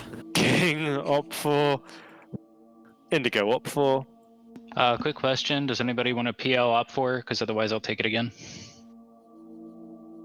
Before we push in, by the way, I do have an announcement to make when that happens. Just give me 30 seconds before we push in. Who is that? Barbarian. Barb. Oh, okay. Collins Op 4.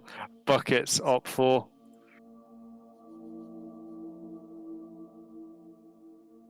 There's lots of grayed out people. Let's get slotting peeps. We'll make sure we get this right. Everyone who's told to slot should basically be going Op 4.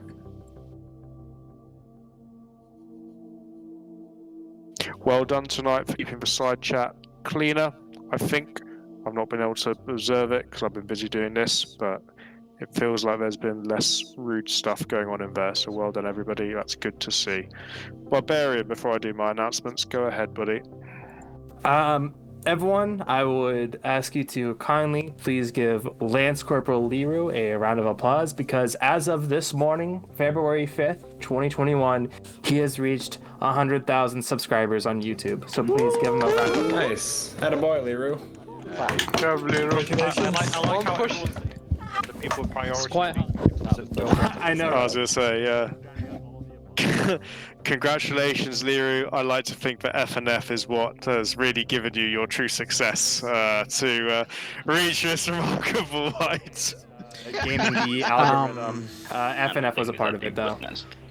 I'm gonna be honest, I was AFK for most of that. I'm drunk as fuck right now, celebrating 100k subs.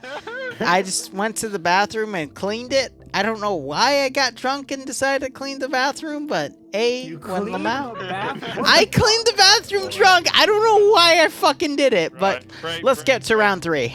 Great. Let's see. Woo! Well done. Congratulations, buddy. That's a remarkable achievement. Fucking no. Just a quick addendum. The next unboxing video that I edit will be a face reveal, whether he wants it or not. So fuck you. Someone kick him, please.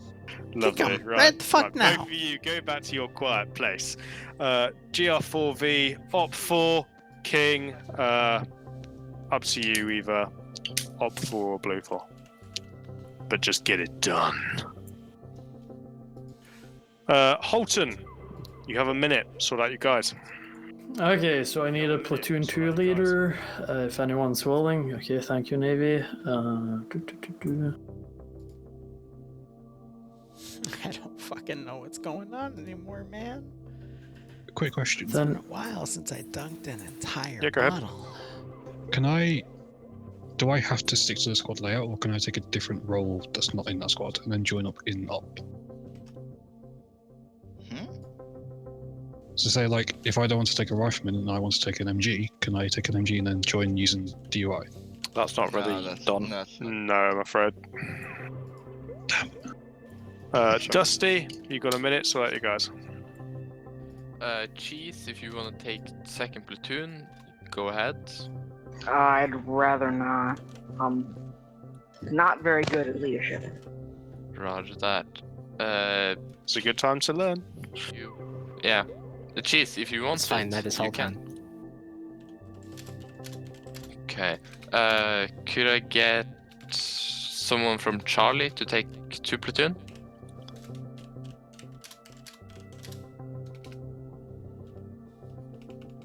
And I need a first platoon lead. Sen, if you want to take it, it's yours. I'd rather not. Sideways, do you want to take... Ah, okay, I got the first platoon.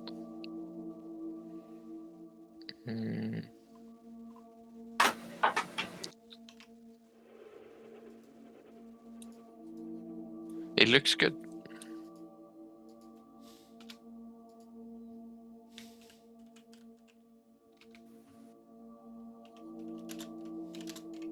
I think we're good. Fantastic. Let's push through to our briefing.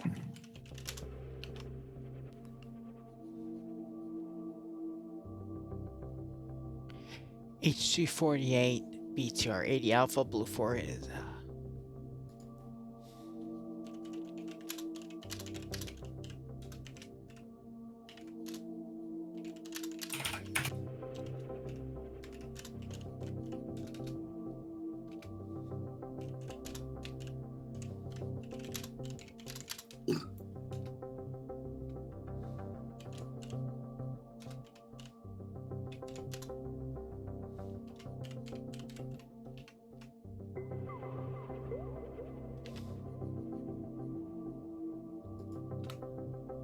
What I'd also like to say as we get into round 3, in the Discord Friday Night Fight General Chat, I have posted staff take on alcohol while playing. Please give it a read when able. Oh dear. Okay. Short, give us our brief. Yeah, pretty easy setup. 3 caches to destroy. Offer gets 1 HT48, which is an MI8, just fancier, and a BTR80. And Blue 4 gets a dishcam and a bit of transportation. Blue 4 leadership, do you have any questions? Negative.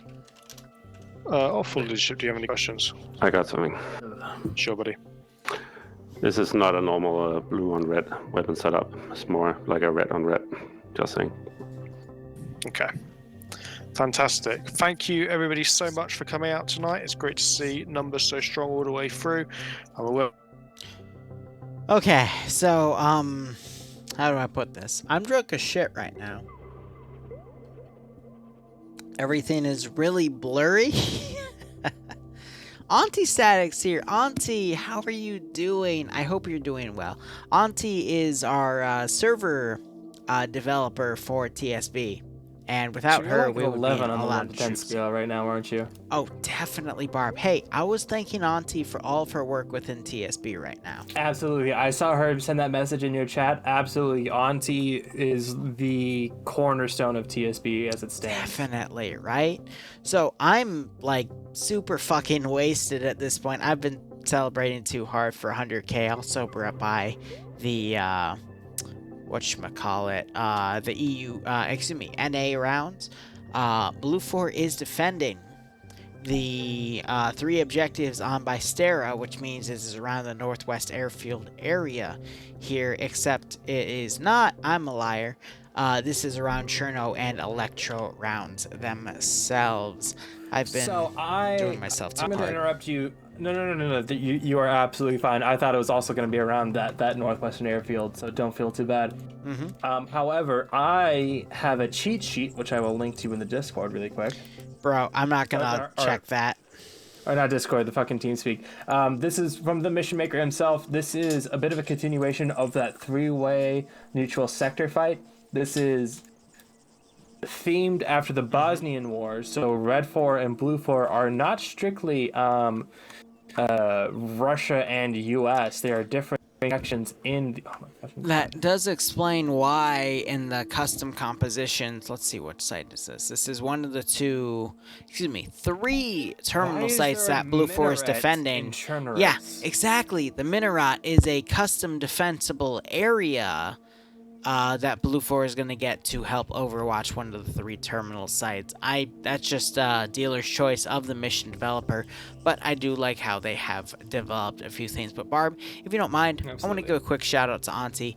Without Auntie, we would be unable to host operations within TSB. She's one of the managers of the server network itself, and I do my best in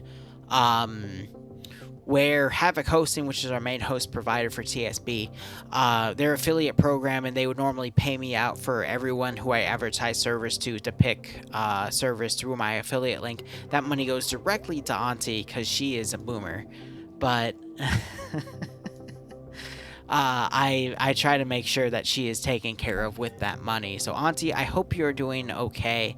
It's always a pleasure to see you. I know I've been seeing you less and less. I'm drunk as shit right now, by the way, but I hope you're doing okay. Well, I hope you get a kick out of this, and I hope you keep it Exactly, Barbarian. I hope we see Auntie a little more often, but Auntie, I hope everything's doing okay for you. I know you're very old, but I hope to see you in some of the operations going forward. Why would you say that? Well, it's true. I never like to delete from the truth. I know, I'm rude. I'm horrible, but gee shucks, she's messing with me in my own chat, but I hope she's doing okay. Because Auntie, without her, we wouldn't know about TSB. We wouldn't have deployed within TSB. We would have deployed them within our own group, and we owe a lot to her. So I really do hope she's doing okay. Ems is in my chat now. I told Ems about you and how drunk you are, and Ems said, I'm not much better. So, oh lord. Not surprised. It's a Friday night. We all got a party, but this is the 3rd round of EU of Friday night fights. Hey, I have a feeling you and I are gonna party after this. Shut the fuck up, Barbarian, you silly boomer. You're not even a boomer. What the fuck? I'm not even a boomer. Shut the fuck up. Bottom all you want, but don't call me a boomer. Jesus Christ. I might have to stop the stream early because I'm way too drunk for this. I didn't mean to drink an entire bottle of mead, but oh my god. Yeah, man. Now, I can be a mother hen if I want to. I will mother hen you as long as I fucking breathe. So do not quit out on me. I will guide you. Look, I will my point wrap my is, arms around you and point you in the right direction. Shut up. Blah. Anyway, my point is, thank you so much, Auntie, for all of the work you've done in managing everything within TSB. And let's roll this back into FNF. How has it already been 4 minutes out of the fucking 15 minutes of safe start? Fuck's sake. Also, Contractor wants me to tell you that he is the boomer, which is also true. Look, it doesn't matter. We're just having fun here, all right? That's all that fucking matters. I normally don't get this fucking drunk, but again, we're celebrating 100K subs on YouTube. 100,000 subs. I hope you appreciated the everyone clapping and the priority speakers drowning out all the applause for you. God. Anyway, what does Blue 4 have for this operation? AKMs, AKM 762 by 39 AKMs. They have PKMs. They have Iglas. They are the Bosnian. They also have MG42s. Holy shit. Wow. This op is modeled after the Bosnian War. And if I consult my cheat sheet real quick, Blue 4 is Bosnia, wearing Altus Lizard, M899 Woodland, using AKMSs, M14s, PKMs, and MG42s. They also have TT33s and Laws Iglas, and are the Bosnian Defense Force. Red 4 is going to be Serbia, using Oakleaf Summer M93, Woodland Camo as well, and Oakleaf helmets, using M70B3 and AKs, pretty much just a licensed production of AKs, SVD for their marksman rifle, and then M84s, which are a licensed PKM for their machine guns. In addition, they're using M80s and RPG-7s. They have a BTR-80, an HT-48, which is, I believe, an MI-8, and then a bunch of trucks for them. Blue 4 also has a dishcam static for them to use. Thank you, Hunter. I appreciate it. But holy shit, this is Bosnia War, the prequel, according to the mission maker. So, 3 caches up for grabs here. We'll see how Blue 4 sets up their defense. Will it be something similar to how Op 4 defended the previous AO? It's anyone's guess, but we do have a castle up for grabs, a town up for grabs, and then even further to the north, a little military alcove up for grabs. But it looks like Blue 4 is already setting some defensive lines against that northern grab, but I think they're going to be defending multiple positions here, since we already see Alpha 1 for Blue 4 going up to the castle here, and Delta 2 setting up defensive lines on that northern position. I think it's interesting how we also do have a minefield here. Go ahead. I just saw that myself. No, I'm with you. I just saw that myself. There's another minefield. We saw that last week with one of the missions that had 2 minefields. Now we have 1. That's kind of irrelevant as far as positioning, don't you think?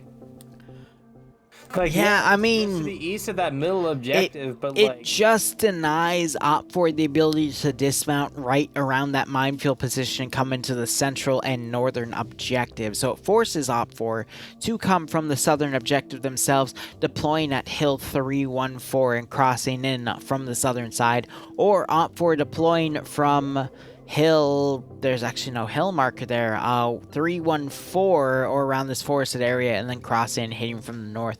So I can see why that minefield was created, but it still denies that aspect from Op 4 to advance, limiting them to the northern or southern objectives here, and allows Blue 4 to set up a little bit more of a staging site depending on where Op 4 decides to go.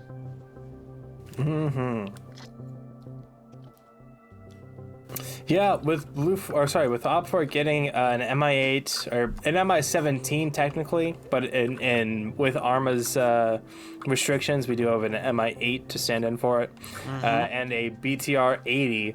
I think they have a decent amount of assets to utilize for this attack, but like you're saying, with bringing parallels to the last round, we'll see how well they utilize what they're given to assault this very hilly region. With Ruha is very much Ruha has its own hills, but Chernoris and Bukovina or Bistrica, I think it's Bistrica actually. Not, they both start with B's. I mean, as a person with a B in their name, I hate B's. But Bistrica is it's pretty much just a cordoned off section of Chernoris as a whole. But it is a very hilly region, lots of forest, lots of big sweeping hills. There's a lot of potential for movements, counter movements, flanks, counter flanks. There's a lot that could happen between all these big, curvaceous hills. Yes. It's the third round. No one gives a shit on the third round, all right? It's going to be balls to the wall. Op4 is going to take the fucking southern cache first, and they're going to steamroll up from south to north. But will Blue 4 be able to hold from those positions is anyone's guess, since they are dividing their positions here. And this is what happens when I drink an entire bottle of Viking's blood. I'm drunk as shit. Don't worry, baby. I'm here for you. All right, so cover me when I'm drunk here, but I don't think that minefield is going to be any potential issue for Op4, because Op4 I think is just going to steamroll from south to north, but it is entirely up to Op4 to make that call, because I honestly don't know what assets either side has here. Op4 does have a BTR-80 Alpha and an MI-8, which is completely unarmed here. We're not seeing any bipods off to the south, but that's actually really good, because I'm going to be honest with you, when's the last time that a helicopter with a coax on the side was any sort of effectiveness on the defending faction? I will actually name that for you.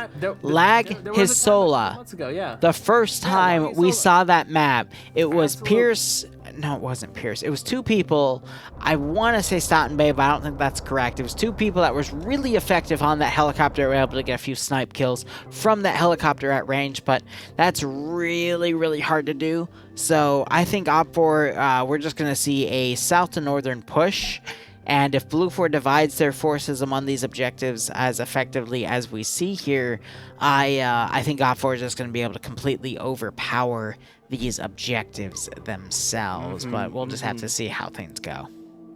Absolutely. They do have the mobility, Red 4 does, between the MI-8 and the trucks supported by that BTR. I could easily see some kind of, I mean, you predicted it yourself, a bit of a bum rush play, steamrolling these objectives. I think the southern one is going to be a lot tougher to, excuse me, I'm also drunk. But yeah.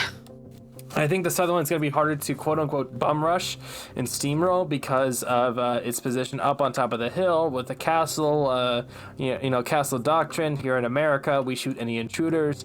But I think the middle objective, that town with the minaret, as well as I think also the town to the outpost, the little camping site to the north, I think those will be fairly easily curb stomped by a rushing or Red 4 force.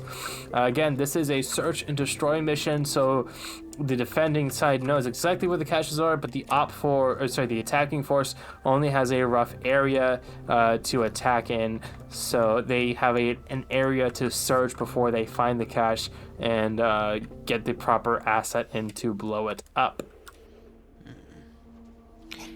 You could go either way here, but I could see Op4 doing a steamroll from south to north.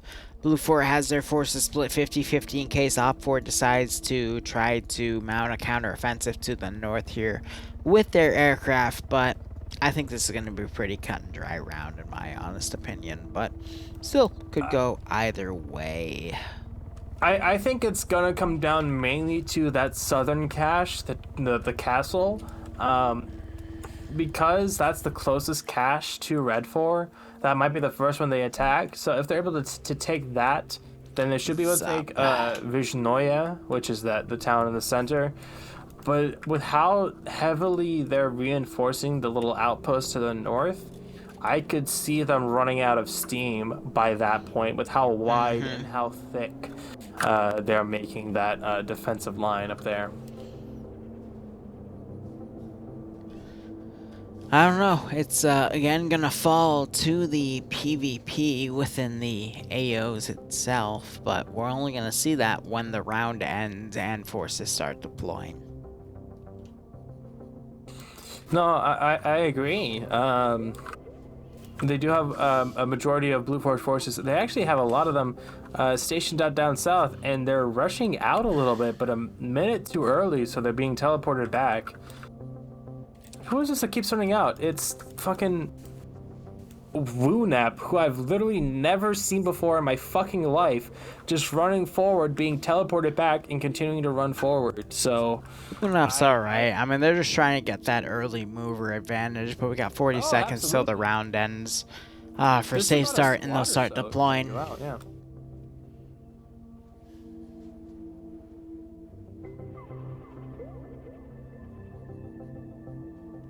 Patience is a virtue.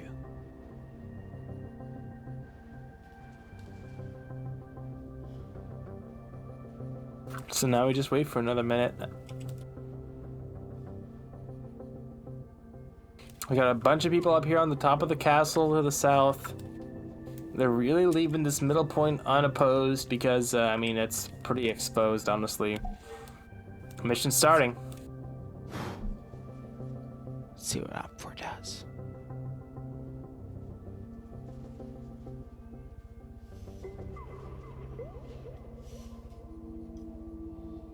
Lots of groups actually heading out west, so they will be attacking that southern castle first, but there's going to be a fight in the forest before they even get there. Helicopter going in. I don't know how many people they have in it. Let me see. G-Lex is flying again. Oh god, oh fuck. It actually doesn't have any guns on it, so he's just going to be running interference. Liru, your thoughts? Honestly, I like how Blue 4 is sending forces down south immediately from the southern terminal site. They're going to try to catch Op4 forces out of position if they decide to stay among the forested areas without the opening spots. For example, 314, you see that nice little opening spot between this forested site and the other forested site to get up to where Blue 4 is. So Blue 4 is trying to play a proactive defense, but they might be able to catch a few Op4 guys out of position here because they're only 4-man strong. But I think Op4 is going to be able to maneuver forces past that location. I hate to interrupt you, but that main Red 4 force just completely passed by a stark white UN UAZ. We now have Charlie 1 for Red 4. It's kind of slowing down, but Blue 4 has already gotten out of it and gone prone. So they're just driving past it. 3 trucks have driven past this white UN UAZ as, oh my god, the tracers! Yeah, it's getting pretty hectic down there already. First contact being very, very early. But this does leave room for this BTR-80 to come around and potentially take the southern site, because Blue 4 splitting their forces 50-50 here, going for the southern and northern caches. As an Op4 truck is also coming around the northern side. That is X-Ray driving right next to Echo 1 for Blue 4. But this could really go either way. It's just going to happen. It's going to be relying on the PvP that happens here. Yeah, baby. Hey, that player versus player, you know how that works. The kind of hand-to-hand combat. Oof. Hey, boy. Whew. Let's see how this goes.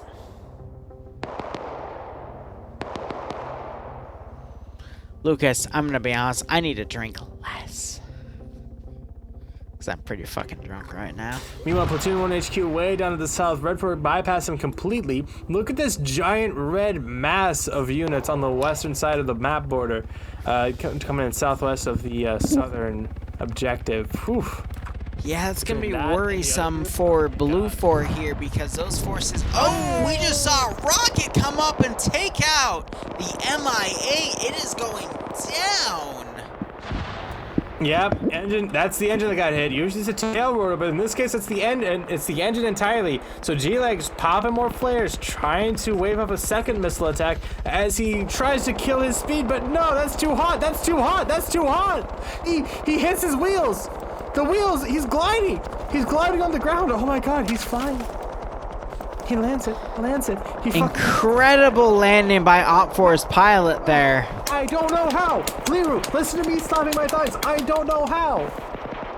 I mean, we have some really good pilots within Friday Night Fights that are able to land maneuvers like that, but regardless, OpFor is trying to encroach on the southern cache site, but they are meeting with stern resistance.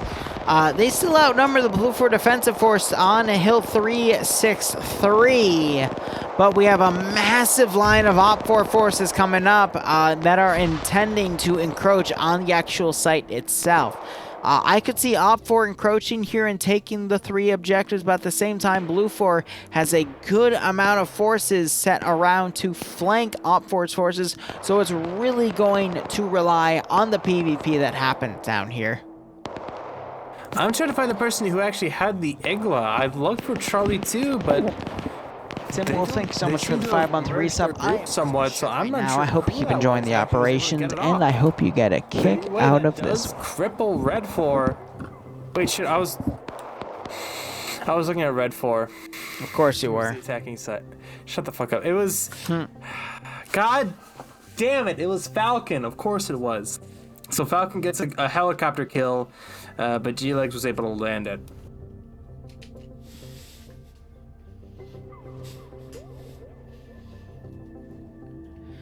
I don't know, OpFor, they have a 2-to-3 ratio here, so 2/3 of their forces over on the western side, 1/3 on the eastern, but that 1/3 is doing a really good job overpowering the few Blue 4 garrison elements that are here on the southern side, so that's going to give them a few free early kills here as they encroach on the southern cache site. Blue 4 is clearly going for a time play where they can try to stall out OpFor before they can reach the 3rd objective. And by then, they will reach the northern objective. By then, time will be of an issue here, forcing OpFor to rush, and Blue 4 will be in a good defensive play. But OpFor's done a really good job of circumventing Blue 4 forces to get up to the southernmost objective. But it's still going to take a little bit of effort here because we still have a big chunk of defenders of Bizub Castle that are defending against Blue 4's Alpha squad push from the south itself. We actually have, on the far western border of the map, we have Dusty, who is the command element. He's the commander. I mean, all of this group that's to his south-southeast, they're heading up to the cache, but if he were to be found out and eliminated... Yeah. Wait, so on the map, it says that he is X-Ray, but on the roster, it says that he is commander overall. So I'm not sure what the deal with that is, but... Yeah. I mean, Blue 4, though, we do have Infidel and Nefs down on Blue 4's side, holding the southeastern side of the actual cast site at Zub, so... This could go either way. I could see Blue 4 utilizing that southern element with Platoon 1 HQ to bottleneck and stall OpFor's forces before they can touch the first cache site to the south at cache site number 3. Or I could see OpFor overpowering the defensive garrison and bottlenecking through to the other 2 cache sites. But really, these next 10 minutes are going to decide who wins this operation. Is it going to be OpFor overpowering the southern cache site, or is it going to be Blue 4 somehow managing to defend from that southern cache site to prevent OpFor from pushing up? And that is where the excitement of this operation is going to be. Go ahead. Absolutely, and I also think the excitement also extends to you passing out at the end of the op or not, but I do absolutely agree. Motherfucker. Blue 4 is even able to put a dent into this Red 4 assault and to hold them at bay. We're seeing Alpha and the rest of Command start to withdraw and head back towards that northern objective, now, having that staggered retreat. But how, depending on the damage that Blue 4 is able to do on this Red 4 assault, we could easily see this being a bit of a fumble for Red 4, depending on how well they do this. I'm seeing a lot of crosses and skulls for Blue 4, especially around the forest outside of this castle perimeter. But they are holding their own pretty well. We do have now Andreas, man, inside tossing nades over the barricades and the walls of the castle itself. Not really being that effective, but just adding to that confusion and chaos with the entire... If Op4 is able to get forces up here to start throwing grenades and at least put some disbongulation on Blue 4's line here, I could see Op4 overpowering this one objective, even though Falcon's done a really good job within AA parameters, because he's been the AA specialist within Charlie 2 to try to wave off that one force. But I'm going to be honest with you, Barb, I think the operation is going to be called based off of what happens within this first AO. If Blue 4 is able to hold for another 5 to 10 minutes, I think Op4 is going to have a really big difficulty to catch the other two AOs, especially since the northernmost AO has a similar size garrison. But if Op4 is able to overpower and steamroll this southern AO, I think Blue 4 is not going to have a chance here. Yeah, as Yasuhu was saying, by the way, Liru, I think you need to check your mic again really quick, but I do absolutely agree with you. This first AO is going to be the deciding factor of this match. And it looks like Red 4 is actually doing really well. We're seeing Foxtrot 2 over to the east, starting to break off and head on to the next objective as the Charlie Bravo Platoon 1 HQ, they start to encircle it on the western side. I think that Red 4 really has the advantage here. We're seeing now on the perimeter. I don't know, Yash. Trade. I didn't even know who that was because the mission maker fucked up and didn't see name tags. The fucking idiot, goddamn bastard. Like, be nice, be nice. I know. We only get this mission because of the community, but I think that was Scandy. Scandy here on the exterior. Yanni Nimia actually wakes back up with that MG42. I didn't realize Scandy was holding here. Scandy is holding this castle. So this could be very costly for Red 4 if Scandy... Ooh, Blue 4 just knocked out. Benefits. Falcon is now on top of that big tower being suppressed by Golf to the east. As X-Ray for Blue 4 is now coming down the road in a white UAZ. And is now being targeted by that BTR. This could still go either way for the defending faction of Blue 4.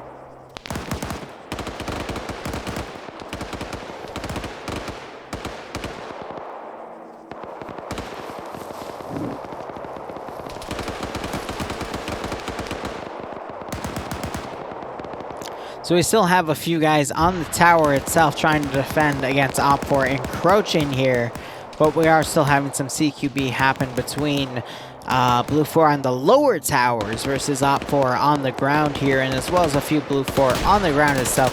For example, Coda on 3 kills, trying his best to hold with a PKM, but it might not be enough here as the Southern Cache is about to be taken. Yeah, I agree. Op4, through sheer force of numbers, forcing their way inside and just... Kimakuro, thanks so much for their resub on 19 months. That MG42 is mag dumping that cache. Operations, and I hope you're getting 1200 RPM. Operation. And there it goes. So that's the southern cache taken care of. Middle cache is not very well defended. Ooh, tower goes off as Op4 is firing their explosive traps to try to hold Blue 4. Very nicely done. Excuse me, that's Blue 4 trying to hold Op4 there. I don't even know who's dead, but just the people who are down because of that. Holy shit. Yep. And even on the western side, Coda on 4 kills with the PKM.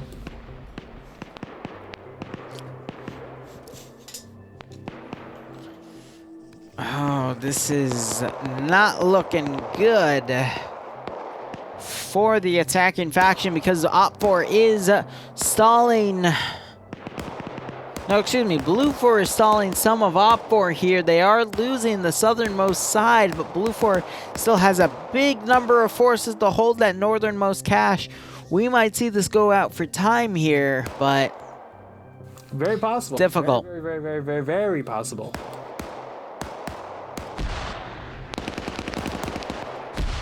I don't know. Now we have that BTR going on the eastern side, coming in on that minefield. I'm actually going to watch the minefield, see if it runs. Nope, it's going east the minefield. They are using their noggins. I love to see that.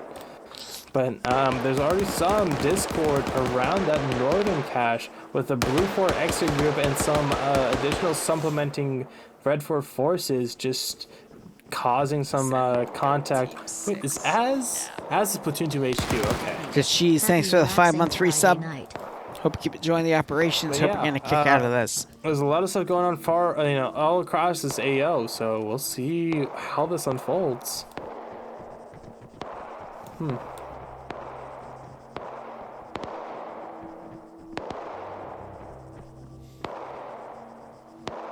Mikey, no, okay. Mikey is now in your chat. He's in my chat as well. He's calling us both cheaters. Why are we both cheaters? I don't know. I guess because we're spectating the fight? No, we're commenting. Then he's saying your graphics are better than mine. He's calling me the other cheater. That makes sense. I mean, I am the one with the bigger following, but otherwise, Blue 4 has 2 guys left on the southern objective here as they're holding from Op 4. We still have another 40 minutes in this round. Op 4 BTR 80 Alpha trying to pull around. That is crewed by Olaf and somebody else within Gamma as they're trying to strike Blue 4 forces coming into this one objective here. And we do have a single Op 4 defender holding from the northern side of Blue 4. But this could be nasty if Op 4 is able to get this one guy in and initiate the hack. But Blue 4 appears to be mounting up in vehicles to try to pull out from here. It's not terminals. Is it caches, not terminals? You are right. I do see a cache. So that's going to be up to the one guy with an Op 4 G-Legs here, finding a way to demo that northern cache to gain that advantage. But again, Op 4 is just so intermingled with Blue 4 forces here. It's really hard to tell who is going to get the advantage in this operation. But I do see a lack of players here for this 124-person PvP, so a lot of people have died, but we've both been too drunk to notice.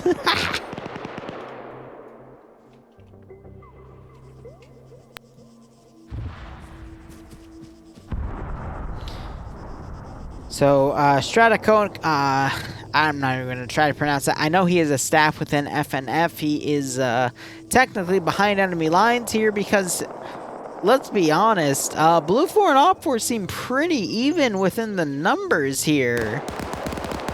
Op 4 double tapping some members of Blue 4 here.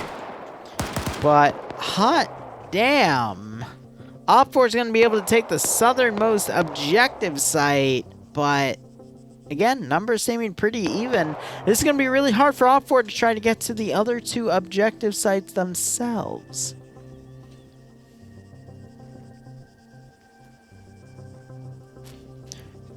So we're waiting to see if Op 4 can initiate the hack on the southernmost objective site.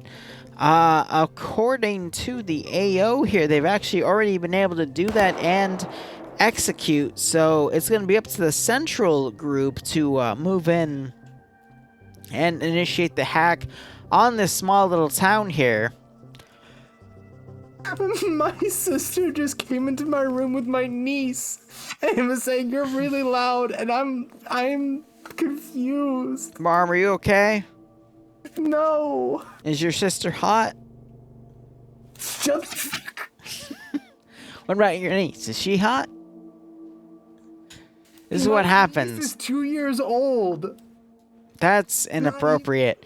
Anyway, Blue 4 is mounting up a defense on the northern side as Op 4 tries to push around in the central objective right here. They're eventually going to find the cache, but what is our time limit right here? We still have 30 minutes to go, so I could see Op 4 formulating and going up to the northern side.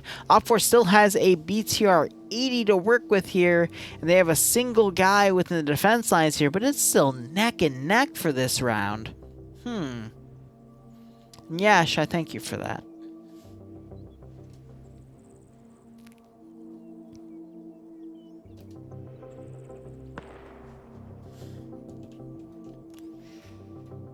Alright, so we're waiting on OpFor to catch the central cache here. Southern cache has already been taken out, but if OpFor doesn't re-rally their forces and sends the middle group to go up to the northern group, they could do a 1-to-1 ratio. Blue 4 could potentially win that. And then it's up to OpFor to move up here, but I think the advantage here is leaning to OpFor. I think so too. You're drunk too, aren't you? Isn't it fun to be drunk? No, because my sister, who doesn't even live here, came into my room with my niece, and I'm just confused now. I saw a text from my mom saying that they're coming over because my niece was like listing all the people who lived here and being all cute and like a little toddler. Barb. And now they're coming Barb. over. And now Barb, calm down. It's okay. It only matters if she's hot. Alright? So OpFor remounting on the southern objective here. There's still a few Blue 4 stragglers, Stanners, and Burt. Stanners, I'm going to be honest here. He's like my third pick for top like 10 players of FNF. We have a machine gunner firing down. He is mag dumping that cache site there because they don't know if they have a demo specialist around in the AO. I don't actually see a demo specialist for OpFor, so they're just trying to knock out that cache, but this is going to go either way here on the northern side.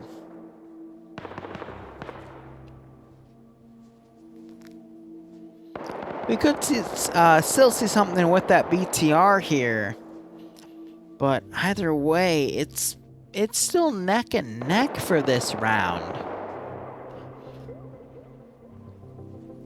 I'd say Blue 4 has a slight advantage. They do have a few vehicles driving around trying to see where the rest of OpFor is for this third round, but that is just X-Ray, which is meant to be a recon group in the first place. But OpFor, they're still trying to lick their wounds here. They're still waiting for orders, and we still have a Blue 4 member of the command element coming around. He is scoped up, and he is ready to knock somebody out. I don't know. This could go either way.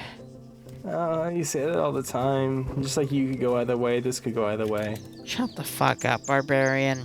There's a difference between our naughty little RPs and Bert getting a kill and getting caught in a reload right here as he is mag dumped by two OpFor guys. He is knocked out and killed. He is only knocked on... Nope, he is dead. So that is why you always want to check the magazine counter in your gun, because if you're not at full and you can't kill 3 guys in the AO, you are going to die a horrible death. I can't believe you just actually segued between saying naughty, horny RPs and actual PvP armor. Shut the fuck up, Barbarian. What does it matter? We're at 100k subs for my channel. You have been doing a great job editing videos, and now Blue 4 is setting up a really good defensive line at the last cache site with a small group of OpFor ready to pincer in. But this is a mix of... Wow, hold up. We got T5 Bay in here. We've got TSB players in here. I don't mean to play favoritism, but I think Foxtrot 2 for OpFor can do a lot of damage in this 1AO. So we'll have to see how that goes. We also have one of the FNF staff members as a medic for OpFor piercing into this objective, but we'll just have to see how it goes. Yeah, I guess we will.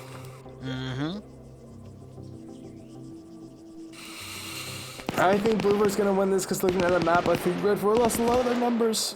Yeah, no, I do agree with that, but we could still see it turn around either way.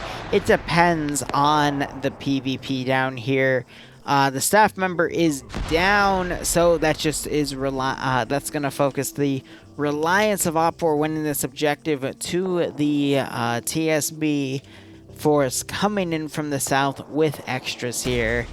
But otherwise, hearing AT fire off. We also do have Olaf in a BTR to the way northwest here. They are smoking though because AT hit them. They are gonna cook off. There's the cook off. And this could go either way. Right. Yep.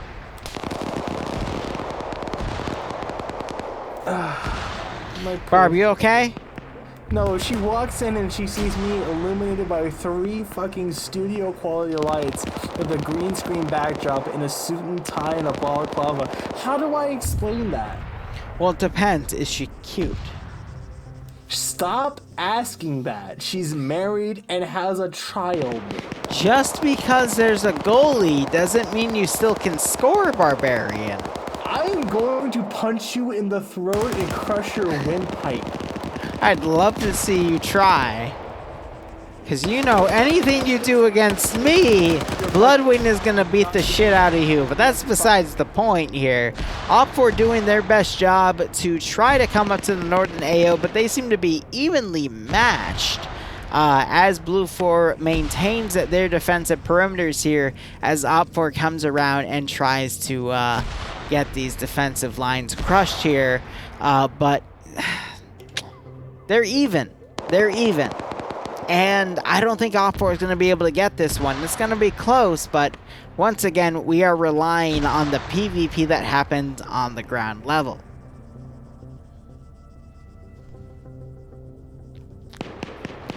Barb, what do you think about this? My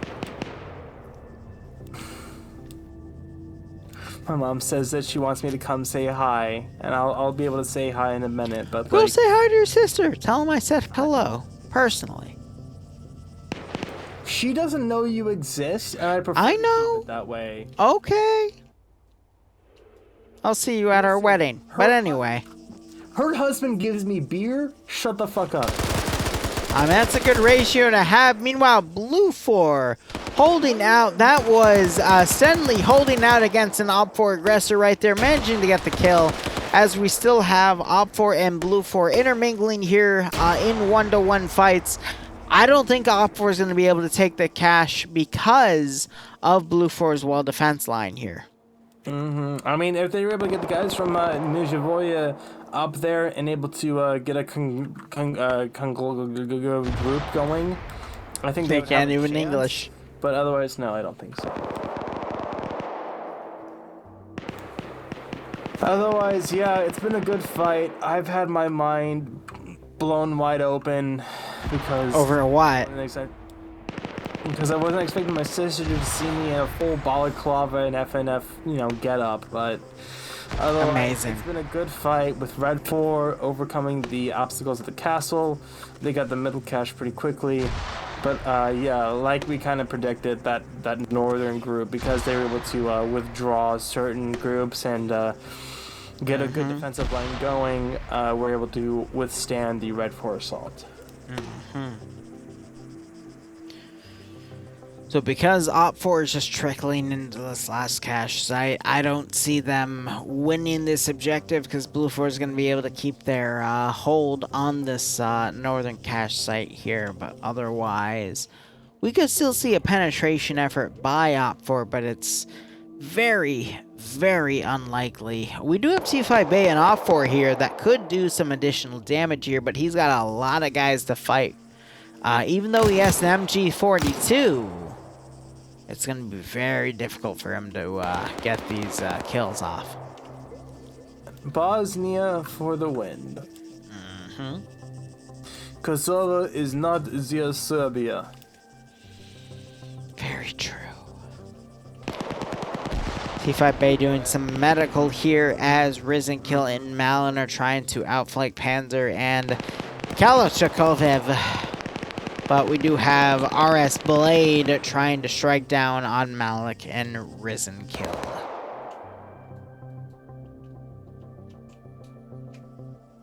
I just hope this ends in the next 5 minutes so I can go take a pee. Well, that's going to entirely depend on this answer to my question, Barbarian. Are you ready?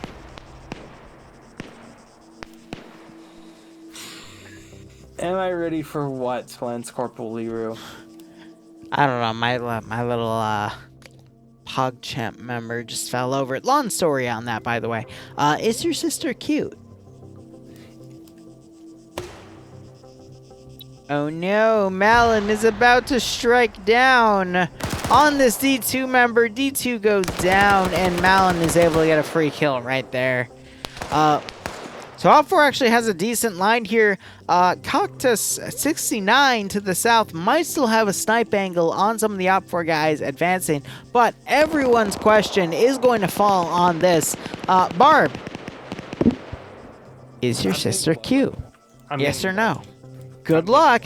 She's asleep right now. She's asleep right now. Answer the fucking question. Who was asleep? Did you drug Bloodwing again? Are you kidding me? She's always sleepy by 7 p.m. So I'm going to ask again. Is your sister cute?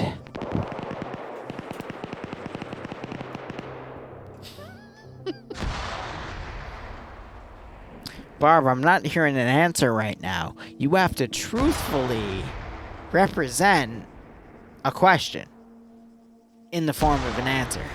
All members of my family have a hereditarily gifted appearance and handsomeness to their physical qualities. Dude, Barb. Barb. Yes. It's making me really be fucking upset at you, considering she is married with a child. Shut. You're welcome. Anyway, Op4 seems even with Blue 4 right now as they encroach on the third cache site. Blue 4 has a few stragglers to the south, specifically 5 total, but they might be caught out of position right here as Op4 maneuvers on this little campsite. And I could see this going either way, depending on how the operation goes. Just like how you go either way when the operation goes south. That depends. Is your sister involved? Oh, is a Catboy with a giant, like, Fuda dick involved? Wait, no, if he's a boy, then he wouldn't have a Fuda dick. Oh my god. Anyway, Strato, who is one of the staff members of FNF, I haven't seen him in most FNF rounds, but he's definitely pulling his weight here, knocking out some of the Blue 4 members, as we also have Vargrant, Lucius, and member of 4IB come down as Swola suppresses from the side. But Op4 really needs to focus on putting that explosive specialist to work to run in and demo spec one of these objectives right here so they can win this last round of EUFNF. But it's close either way. All the players are definitely up to this little corner. And it's going to depend who gets what at this point.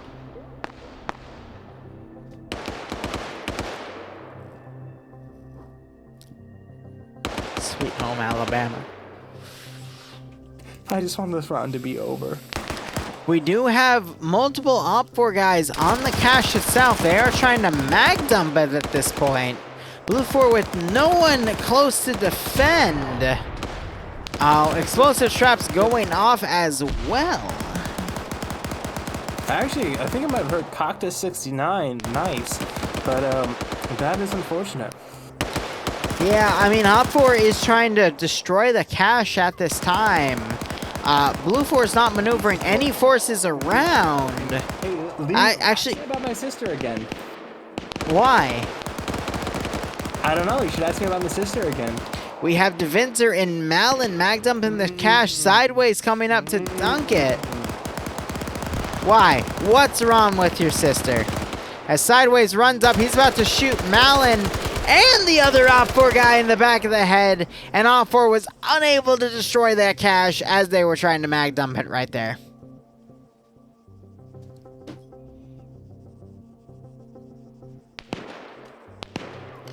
Op4 is only down to 2 guys left on the northern side. What? Everything that happens from this point on is your fault.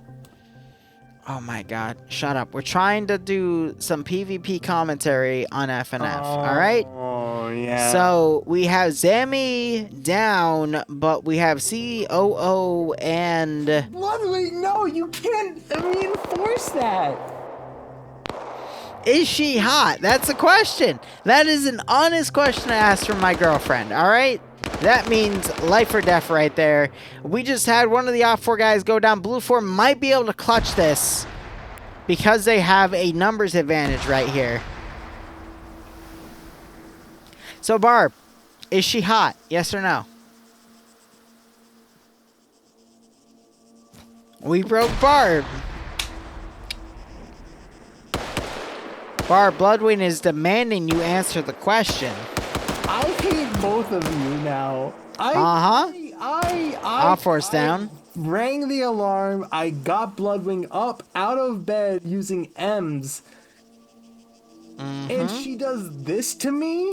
Eric, who is down after trading with another Blue 4 guy to the north. I think Blue 4 is going to be able to hold this third round, but it doesn't matter. All we need to know is, Barb, is your sister hot? Yes or no?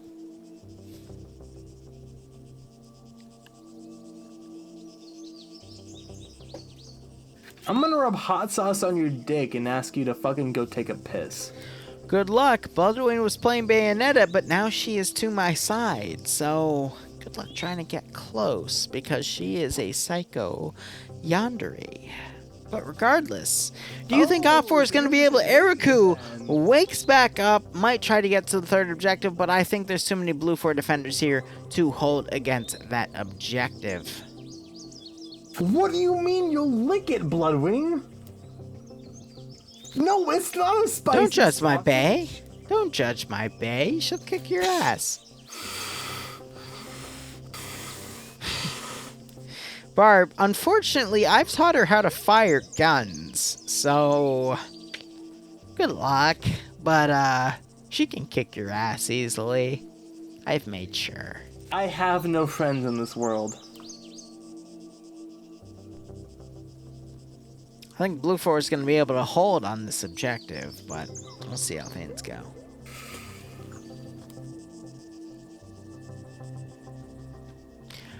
Alright, chat, so we'll be back at the top of the hour for the NA branch. Hopefully I will have sobered up, but I think this round is pretty cut and dry. So thank you so much for watching and deal with my drunk ass and Barbarian's drunk ass.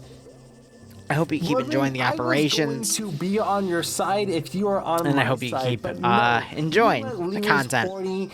Consume the stream and yourself. Therefore... Bro, I'm not even horny. I'm just drunk. Alright? Shit. Bullshit.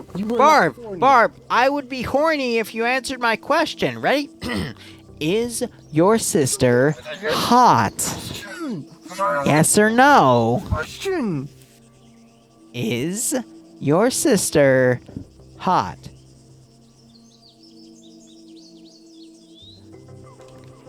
Barb, I'm going to repeat myself. Ready?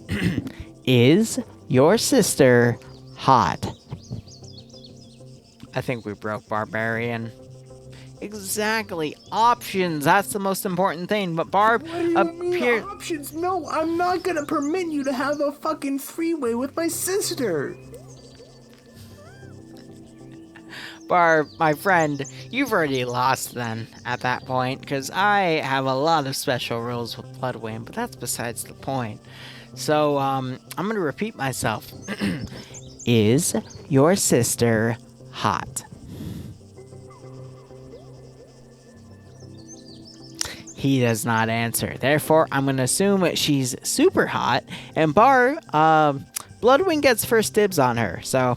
Sorry to say. But anyway, we're still waiting for Eric Crew here to make a move on the cash, but he is fighting 3, 6, 7 Blue 4 players to get to there, and he is only a medic kit, so it is unlikely that he's going to be able to win this third round.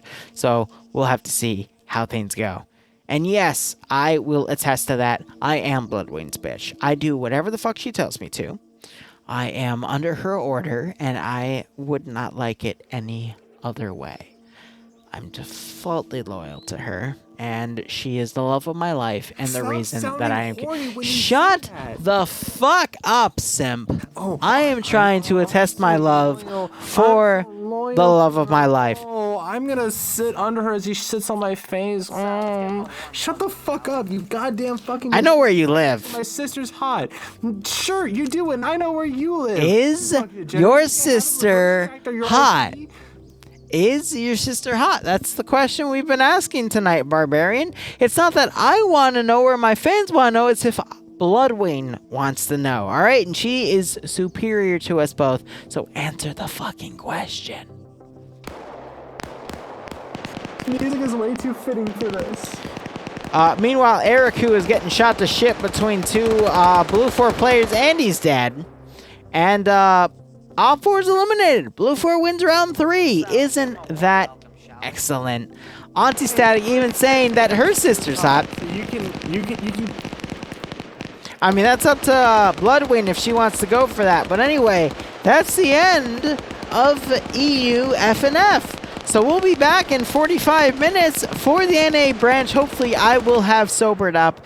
But otherwise, this has been an interesting round of the EU branch of FNF. I've just been drinking because, 100k subs, yada yada. But anyway, we'll be back in about 45, really an hour worth, because it's going to take an extra 15 minutes to get sorted. So anyway, thank you so much for watching. Go operate operationally. I hope you keep enjoying the operations from the channel. Otherwise, cheers. Have a good one. Twitch.tv/BarbarianWeeb and BarbarianWeeb on YouTube.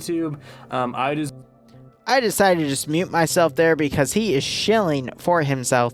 Otherwise, cheers, guys. Have a good one. Please join us again for an hour when I sober up for the NA North American operations for Friday Night Fights. I'll see you guys in an hour. Thank you so much for watching.